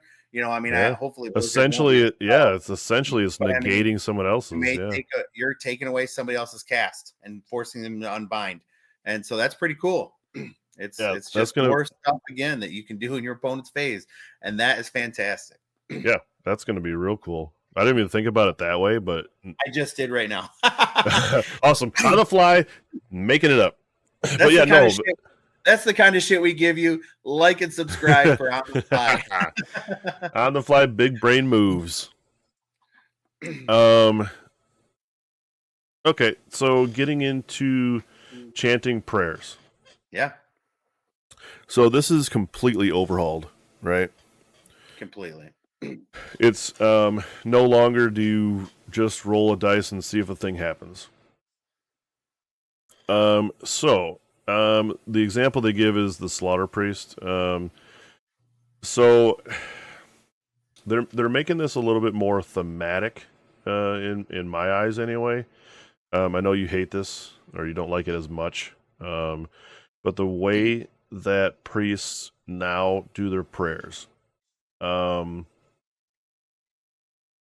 you will chant, okay, and it doesn't mean your prayer gets answered. So, oh, they don't start off with that in this part of the article, though. Your They do not. priests, your priests are marked out with a keyword with a power level also, so you can either pray or banish. Yeah. Kind of the same idea as how the wizards have the power level. So let's take a look real quick before we get into the nuts and bolts of it at the slaughter Real priest. quick. This is actually really interesting, though, because it says right there that based on their priest power level, they could pray more than once. You can bang out multiple prayers if you have the power level, which is not a thing right now. Right. Except for that one dragon. What's the dragon guy in Stormcast that can do 2 prayers? Ionis. Yeah. Ionis. The only dude that I can think of that can bang out 2 prayers until now. Yeah. Sorry to interrupt. No. It's a good thing to point out. Since they have a power level, like you said, they might have the opportunity to do a couple prayers. I think it says or a combination. You can do any combination of Yeah, prayers. well, that's what I mean. Yeah, but I mean, in this example, he has a power level of 1. Yeah, so he'll get 1 for slaughter priest. But yeah, sure. Most will have 1, but yeah. But you'll have a hero. Maybe it's a priest hero that has 2, or hell. It doesn't mean they can't introduce better priests to the game. Right, which is it's silly. I mean, I don't know. I've been playing porn lately, so I wish I could do. Well, what I mean, like now, wizards can take care of invocations. So it's not like you're going to bring like a super priest or whatever and be like, I'm going to start putting out invocations. You can't do anything about it. Right. At least you got you got counterplay. Yeah. So Slaughter Priest right now, and you'll have to tell me if this is anything different. Is all the move, health, save characteristics similar to what it is now? Yep. Yeah. Okay. Yeah. All I right. think so. So okay. So we're gonna get into just actually, it's not too bad of a fighty dude. I mean, 4 attacks, 3s and His 3s, weapon ran right 1/2 now, damage. that's kind of average. So right now he had two choices. He could bring a big axe, which was 3 attacks, 3s and 3s, 2 rend, 2 damage, or he could do a flail, which was 5 attacks. I don't remember the hit and wound on that because I never ran it. With 1 rend, and I believe it was 1 damage. So Okay. this is kind of a mix of the two. Okay. So they combined and gave you the averages, and there's Yeah. your new weapon, right? But he's got a couple hero phase abilities, right? First one on the scroll is once per turn for the army in your hero phase. He has blood sacrifice. So what you do here is you declare and you pick a friendly unit within this unit's combat range to be the target. So within 3 of this guy. The effect is you roll a d3. This is different, okay? This is a new thing that we've seen once before already, I think. So you roll a d3, and on a 2-up, you get this effect. So it's not Yeah. like a d6 and you got to roll like a 3-up or a 4-up. So a 3, 4, 5, or 6. Yeah. So you only fail on 1s and 2s here on a d6 roll. I mean, prayers went off on a 3 anyways, but that doesn't Yeah. actually state the prayer. It's just an ability. Yeah, this is an ability. And this is what you get. So you inflict the amount of mortal damage on the target equal to the roll. So if it goes off, you're doing 2 or 3 damage to something, right? Yeah. And then you gain a blood tithe point. So it's not like it. What was it before? It was a prayer. I use it often, but you rolled on a 4+. You gained a blood tithe point, and then did D3 mortals to whatever your target was, which I usually target myself because it's easy to heal characters. But you could take 1, 2, or 3, and now it's just 2 or 3. Yep, but you don't have to roll the 4-up. This is just an ability you get to do. Yeah, I mean that's so awesome. It's a little bit easier to get off, right? Well, and also it doesn't take your prayer, so you're getting to do this, yep, and you're getting to do a prayer, which is, I mean, because I would always use this almost exclusively, and so that just frees it up, gives you some more options. It's awesome. Yep. Was he was only a power level 1 priest before too? There wasn't power levels. No, I mean like he was. Ever do one. Okay, I got you. Yeah. So you'd have to waste your prayer on this, but yeah. now you just get the ability. Yeah, I got you. Yeah. The other ability is a passive hero phase ability, Scorn of Sorcery. The effect here is that this unit can unbind abilities as if he was a wizard with power level 1, which he had before. This particular character could do unbinds. Yep. So cool. So now we just see here the priest power level that we talked about. So obviously that could be in this case it's a 1, but it could be any number. Yeah. Another notable thing too, he is a hero with infantry keyword. Oh, he's gonna die to those Croxagors. Yeah, and Croxagor is gonna kill everybody. Wow. Yeah, running a whole unit of Croxagors, even just that's interesting. Only bringing taxes, and they're gonna kill everybody. I got 1,500 points of Croxagors and 2 casters. Love it. It's actually only 1 unit of 6, 1,500 points. Yeah, that's the points. Yeah, we don't know. That'd be crazy. All right, so okay, so like spellcasters, you're gonna get one specific lore that has prayers in it. So prayer lore, for army building, you're gonna pick it. But that's where the similarities end, right? Instead of making a single dramatic casting roll, the way you do the chanting now is the prayers have a value, right? Noted here in the corner of the next little piece here. So this Yep. Witchbane's Curse is a it costs 4 to get this prayer off, and what I Correct. mean by 4 is you will do chanting. So your priest will chant. Every player, every prayer that you ask for, you roll a d6 chanting roll, Yep. and on a 2-up, your priest gains as many ritual points as the roll, right? And you accumulate those over multiple turns, so you can stack them and save them in a pool. Yep. And then when you want that prayer to go off, you spend those points for the prayer. Okay. Correct. Now some prayers in like the Switchbane Curse we're going to look at, it costs 4 to get the effect to trigger. However, if you choose to, some prayers are going to have an additional effect if you spend more chanting points. Yep. For them. So let's look at this particular one. So Witchbane's Curse, prayer you're going to do costs 4 points to get it off. You declare by picking a friendly Blades of Corn priest to chant the prayer.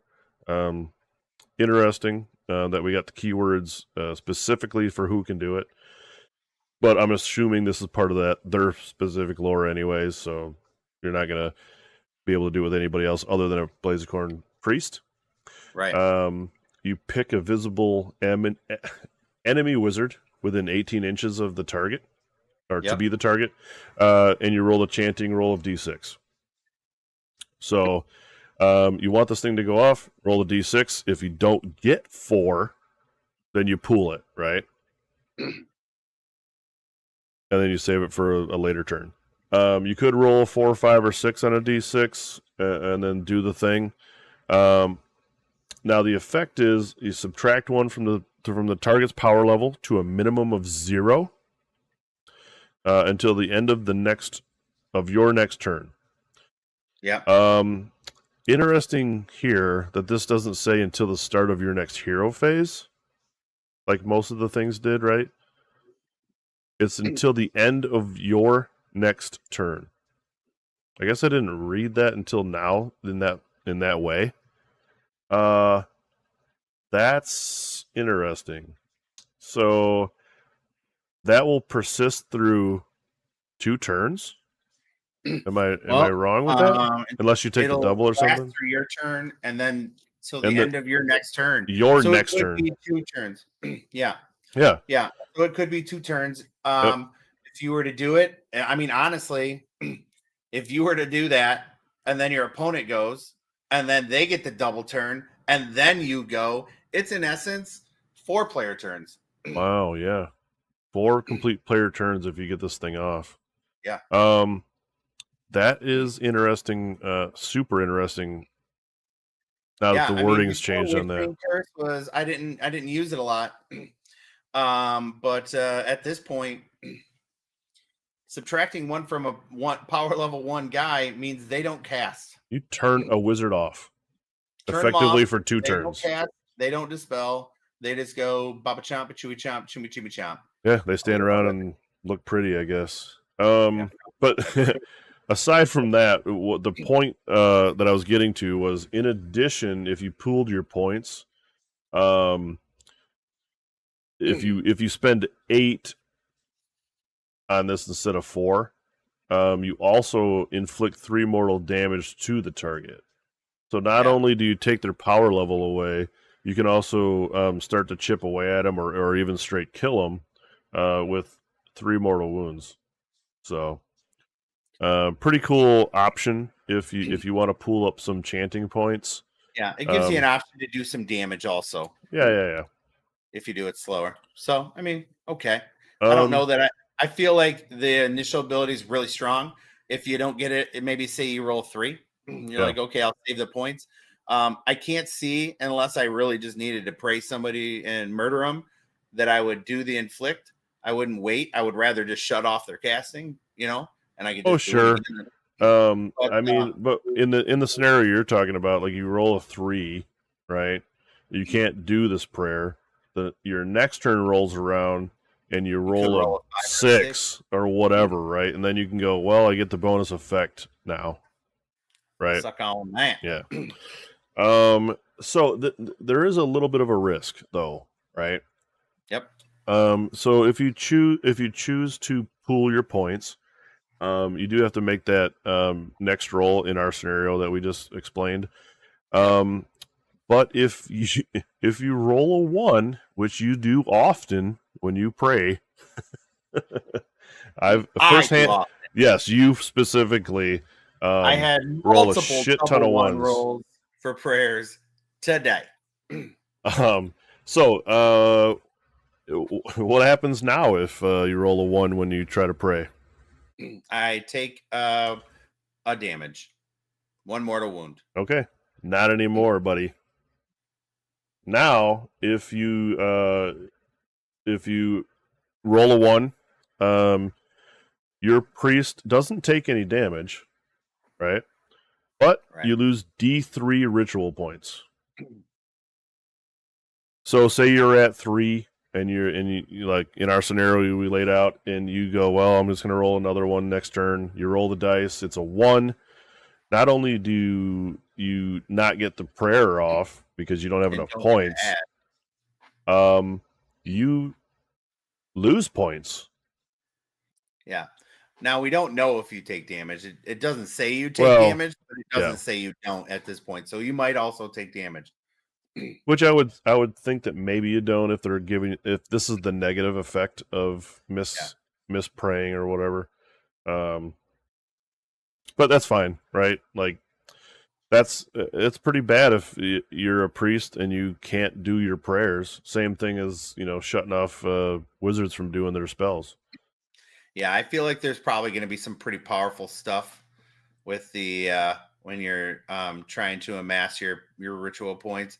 But when you're doing that, you're like doing your prayers, all of a sudden, the other team is like, shit, this dude's fucking trying to load up for something. I better, put the hammer on him. Yep. Well, into the same token, it doesn't mean that there's not prayers that maybe 4 is like an average, right? They show you a lot of stuff in these articles that are just like the standard things. So they don't show you anything crazy. So maybe 4 is the new standard prayer value. 3 and 4 is standard prayer right now. So but it doesn't mean that in the design space that they can't go, we have a spell that takes 8 points to get off, or a prayer, right? But it's going to be fucking devastating. But it is going to just destroy something, or, have an effect that is a bubble effect that affects multiple units or whatever. Yeah. So that's kind of cool. So that is the new way of how the mechanics work of doing prayers. This next bit, pretty. I don't know what to think about this actually. So, manifestation lore. Right now, in list building, if you wanted to take an endless spell or an invocation, you just add it in to your list with some points, just like you would anything else. However, all of the endless spells now are going to be in a lore of their own. Yep. And not everyone gets if you wanted to take an endless spell, you don't take the whole range. So they're going to break them up. Break them up. So if you wanted to take endless spells, you'll take one of the lores, which houses 3 or 4 endless spells in that, and then you take that as part of your spell lore. And I guess it doesn't say, like, can you take 1 manifest lore and 1 spell lore in your list? So you might have to take one or the other, or who knows, maybe you have to have a hero that allows you to bring an extra lore or something. I don't know. But essentially they're going to lump, certain specific ones in a group, and they do spell it out a little bit. So one of the lores, for instance, is going to have Gravetide, Maelstrom, and Shackles. Pretty Okay, good. Pretty good. not Lore. bad. So they're kind of themed, probably, right? In kind of a little bit of a way, which is fine. I mean, if you're gonna with two that were okay, and then one that well, I mean, they're all gonna get new war scrolls. You know what I mean? There's who knows how they're gonna, but I think still you're gonna say, hey, this one spell is better than the other three, but I have to take this lore, right, to get it. And then you're just going to have access to the other two, whatever. So yeah, as long as it doesn't cost too much point wise, or however they do it. Yeah, I mean, I don't know how they're gonna. They haven't revealed how you take the lores, but yeah. Well, what I would imagine though is you're going to take a spell lore, a normal spell lore, and then somehow you're going to be able to take this manifestation lore in addition.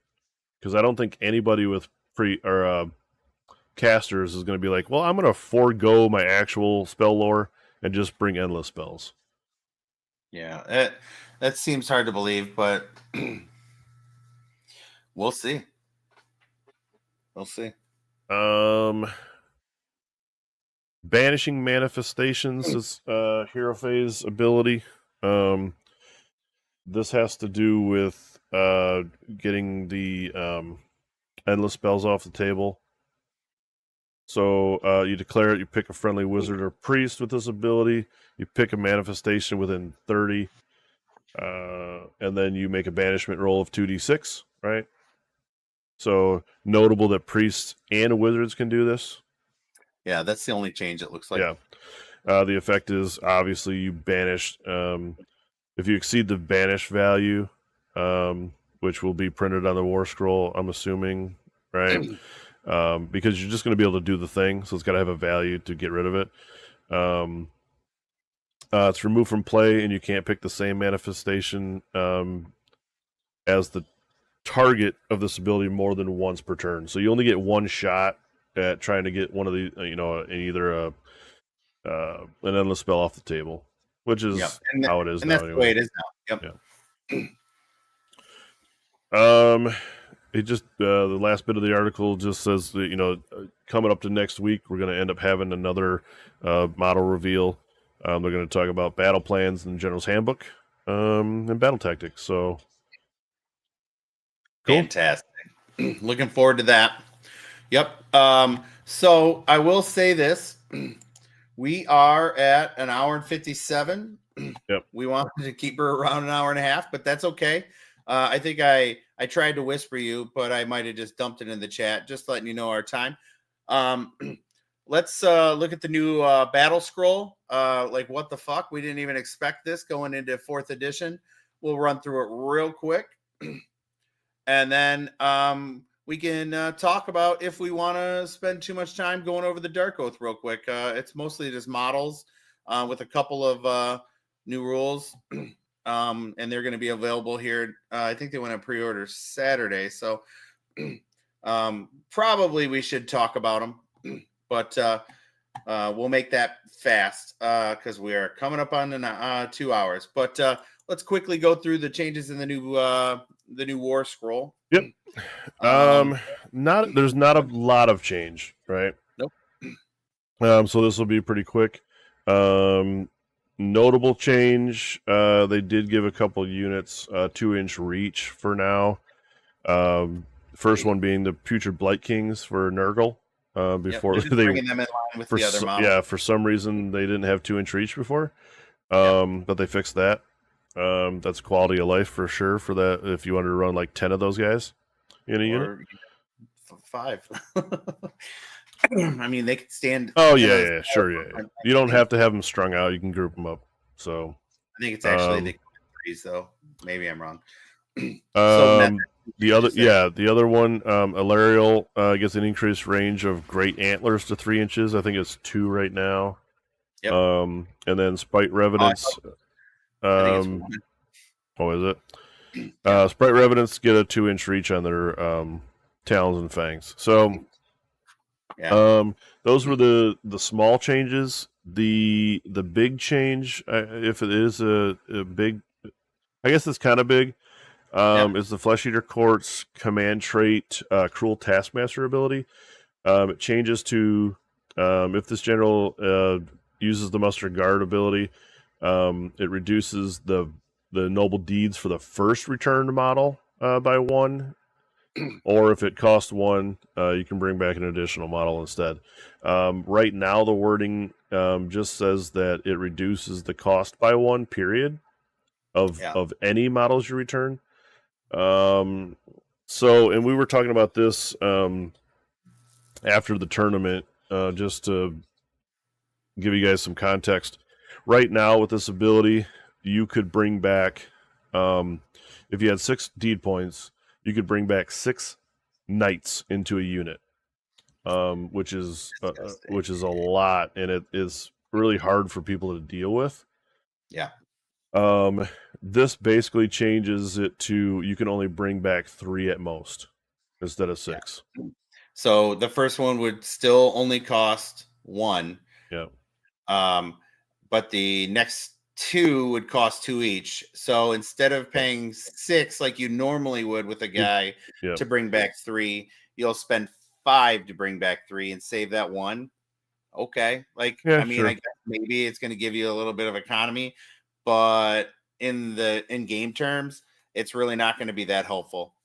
I don't see people bringing it at this point. I don't know. I mean, you play FEC. How do you feel? Um, I feel like if you're running if you're running a bunch of ghouls, this might be okay to bring still. Yeah, I guess you get the two Um, guys for the first one, so you can bring back. yeah, you get an extra dude, and you're still bringing back one guy per point anyway. Yeah, It's okay. It's not as good as it was before. If you're running a list like I run with a bunch of elite horrors or flayers, um, you're just not gonna take it. you're I saving mean, one like one it point. doesn't give you anything else, right? Right. So you're not. It doesn't benefit you to take it anymore. Yeah, Because your courtiers just get to bring back guys with 2 points anyway. yeah, So like you don't get an extra guy back even. Um, so it kind of nullified even using it. The problem is, if I remember correctly, though, there's not another really good command trait to take. well, you just might not make your courtier your champ or your commander anymore. Right. Well, that's what I'm saying. Like maybe that just goes away now, and then you're gonna build your list different. That's all. You just find a different, better Yeah. commander. Yep. All right. So that's the big change in the actual rules. The only other thing notable to talk about here is point drops and points increases. I'm not going through all of these. You can step back and look at it. I mean, like look at all the green across the board, right? Yeah, it looks like most of the armies took some drops there. A lot Yeah. of green, but if you notice, the Blades of Corn there took heavy Yeah. point increases. I know my list went from under 2000 to 2030. I've heard tale of somebody at the tournament. Their list went up to 2090, I think. Yeah. So Yeah. Yeah. Well, because I think all the big models went up. yeah, Um, 20 uh, in Senate Rage, had like Spirit of everything that people took, it went up. Mary. Yeah. Yeah. The other one that also had increases was the OBR on Yep. the next page. Yep. And I OBR mean, went up. So and really they went up on a couple models and down on a couple models. I know Ethan runs OBR, and I think he said he had to make some changes, like he's over by a little bit. yep. um and that is what it is. So that's the war scroll. Real surprising. Yeah. I mean, it actually was actually a surprise that they released it. I guess it's in line with their schedule. Yeah. But we just That didn't expect anything else with yeah. fourth coming out. Well, with the They've got to delay of go. the last War Scroll is the problem, right? We were supposed to Yeah. get it like November, December, and then we didn't get it till what, late January Yeah. or something like Yeah. that, early Might February have even. been like right Yeah. in February. So it was a little bit weird, but okay, whatever, fine. Not, like I don't think people give two shits really right now on War Scroll updates because they know everything's changing in a couple months. Right. So, All right. So that's that. Do you want to talk about Dark Oath quickly and look it over, or you know what? Let's we're at 2 hours already. Let's spend like just a couple minutes because I'm sure somebody's interested in this. yep. We got models and new rules. We Yep. can look at kit focus first. Yeah, real quick, we're gonna run through and this is just explaining the kit that comes in the FOMO box or the army box, right? And showing you the spruce. Yep. Yep. So there's a couple different ways to build the champion with different heads. I know the horse has a couple different masks you can put on it. Yep. Fine, And a right? couple different masks on the guy. Yep. Head swaps for both the mount and the rider. Cool. And it looks like in that one on the top right there, also he's holding a sword. Oh yeah, okay. Weapon option. There. Yeah, weapon options are different. Weapon Yeah. options as well. So that's pretty cool. Quick look at the sprue, and that's plastic. So cool. Yep. This guy, I'm actually pretty excited about this dude. He looks fucking awesome. Yeah, that Wilder Fiend. Yeah. Different head options, different horn options. Yep.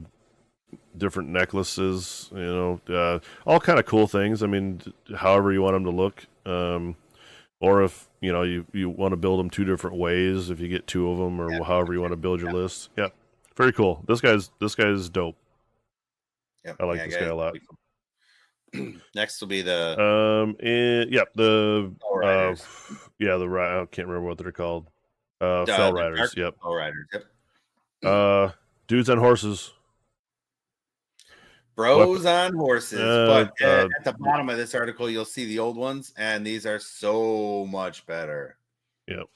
So you get a musician, assuming here with the horn. Yeah. It seems like full command, but I'm not sure. Guy with a spear and a guy with a sword. All the mounts look the same, so maybe you get a hero in it also somewhere, but they don't necessarily dictate which one is which. They have the sprues here. I imagine the sword guys, your champion, and then the musician. And if they're fast forward, you probably don't have a banner, and it doesn't look like there's a banner on the sprues. So yeah, it doesn't look like they have that. And then although you have this staff thing, I don't know, maybe I don't know. Yeah, it's hard to tell what it could be. Yep. So the Dark Oath guys, the Marauders, the kit, fine. Bunch of barbarians, shields and weapons. I'm sure you get different head options, different weapon options, of course, too. The standard modern kit with however you want to build it, you can do it. Yeah, one or two options per body type. They do got looks like they do have a mix of male and female characters also, which is cool in the unit. Yeah, like sure. PW is going towards the females now, which is fine. I mean, like if they look cool, then cool. Yep. So yeah, if you scroll down just a little bit farther, this is the old versions of everything, just to give you an idea. Gross. I mean, they were fine for what they were. These great weapons over here on the left top are absolutely hideous. They were all metal models. Then you got the plastic kit there on the right. I know I've at 1 or 2 points owned probably 80 of those. And then the horses were really solid. Especially the ones on the right there back in the day. But all of these new sculpts crush the old one. And so Jake likes to joke. I keep saying I'm not going to get that new box set when it comes out, and I probably won't get it when it comes out. But in a month, you're going to get it a month later. Change my mind. You're a sucker for models. So let's go quickly. We'll look at the fulfill your oaths and slaughter the weakling servants of Sigmar. It's the last article we're going to talk about today. Was it the don't listen one, right? Yep. Yeah. It's the one I said, right? It was the fulfill your oaths is how it's I clicked on the wrong one. Yep, this one is just like some lore. Keep going down, maybe. Yeah, keep going the other way. The other way. Oh, Right there, right? yeah, Yep. one of the first ones. I gotcha. Yep. So this is just some preview things about the oaths. Yep. We'll quickly go through. Oh, I didn't even notice this before, but in the photo they have both of the monsters built the two different ways and painted different. Yeah, Pretty they dope. look really good. I kind of like out the gums better, but yeah, sure. The gums look a little bit weird, but it's still kind of menacing. yep. All right. First one, Oath of the Marauder. So if you make an unmodified charge roll of 7+ with this unit, and this unit makes a charge move with the charge roll, so you do the thing, right? It fulfills its oath. Once this unit fulfills its oath until the end of the battle, the Ren characteristic of this unit's Raider weapons or Dark Iron Spears is -1 or is Ren 1 instead of nothing. Which is awesome. Yeah, so you make a charge, you get one charge Ren. of 7, average charge length. Sure. And all of a sudden you add to your rend. It's good. They're probably not killing a lot of bros. They're mostly chaff, it seems like. But rend is always great. Yeah, and like they said, with the new way that 4th edition is going to handle rend, there's not going to be a lot of rend anyway. So when you can get one rend, well, these are 3rd edition rules, though. Well, I mean, but maybe they keep the same mechanic into 4th, right? So like, they could, possible. You get the ability which will be on their war scroll that if they make the charge, they get +1 rend or whatever, as a weapon thing.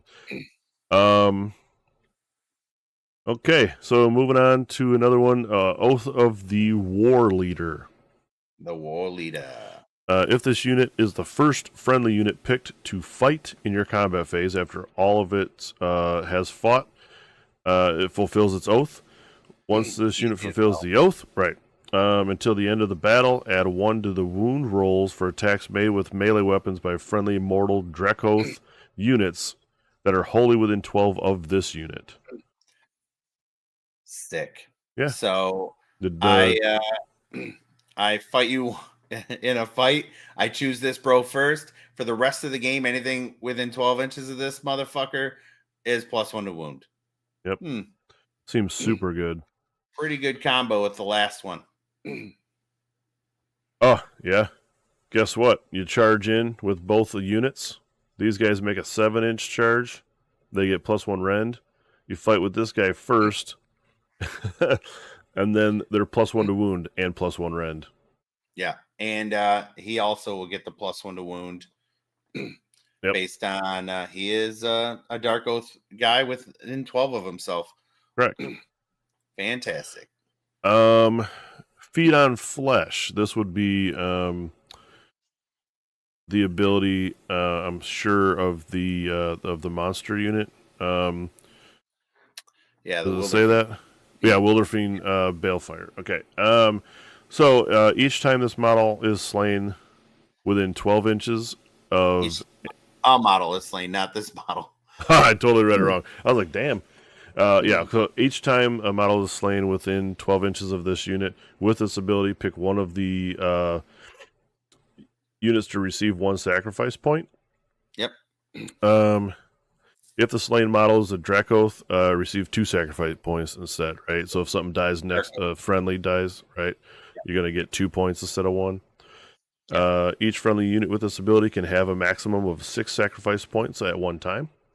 Okay. At the end of your hero phase, if this unit has 1 or more sacrifice points, you can say that it will bestow a Dark Blessing. If you do so, pick one of the following effects and roll a number of dice equal to the number of sacrifice points, and then you reset your points to 0. So you pick a thing, you roll the amount of dice you have for it, right? Mind Shroud, for each 4-up, you pick an enemy unit within 12 of this unit until the end of the turn. That unit cannot issue or receive commands. Pretty strong. Awesome. Isn't this the ability that Tim hates so much? Well, what he hates is the table wide, I think. But I also, yeah, gotcha. Yeah. yeah, he did spend some time complaining about that at the tournament. He doesn't like Well, the 4 up and he free. just turns my commands off? Yeah. Well, that's the thing, Tim. Yeah. So the other effect of this is warp fire or warping balefire. And for each 3 up, you pick an enemy unit within 18 of this unit. You can pick the same unit multiple times, in quotes, notable. That unit suffers 1 mortal wound. Models slain by this effect do not generate sacrifice points. So you can't just Okay, you're like, not reloading. yeah, you can't like cycle through by doing this, but you can pick the same unit and then start pumping mortals into them. It's pretty Kind of, cool. yeah, Yep, it's you kind of can roll neat. up to 66. Uh, I mean, if you had 6 points and you could, 3 up, you could spike that. Do 6 mortals.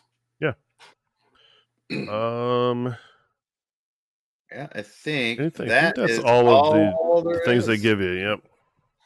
Yep. When we get more, we'll tell you. I know Rob on Honest Wargamer has kind of a a preview. He had gotten some of the models or Oh some yeah, of the rules.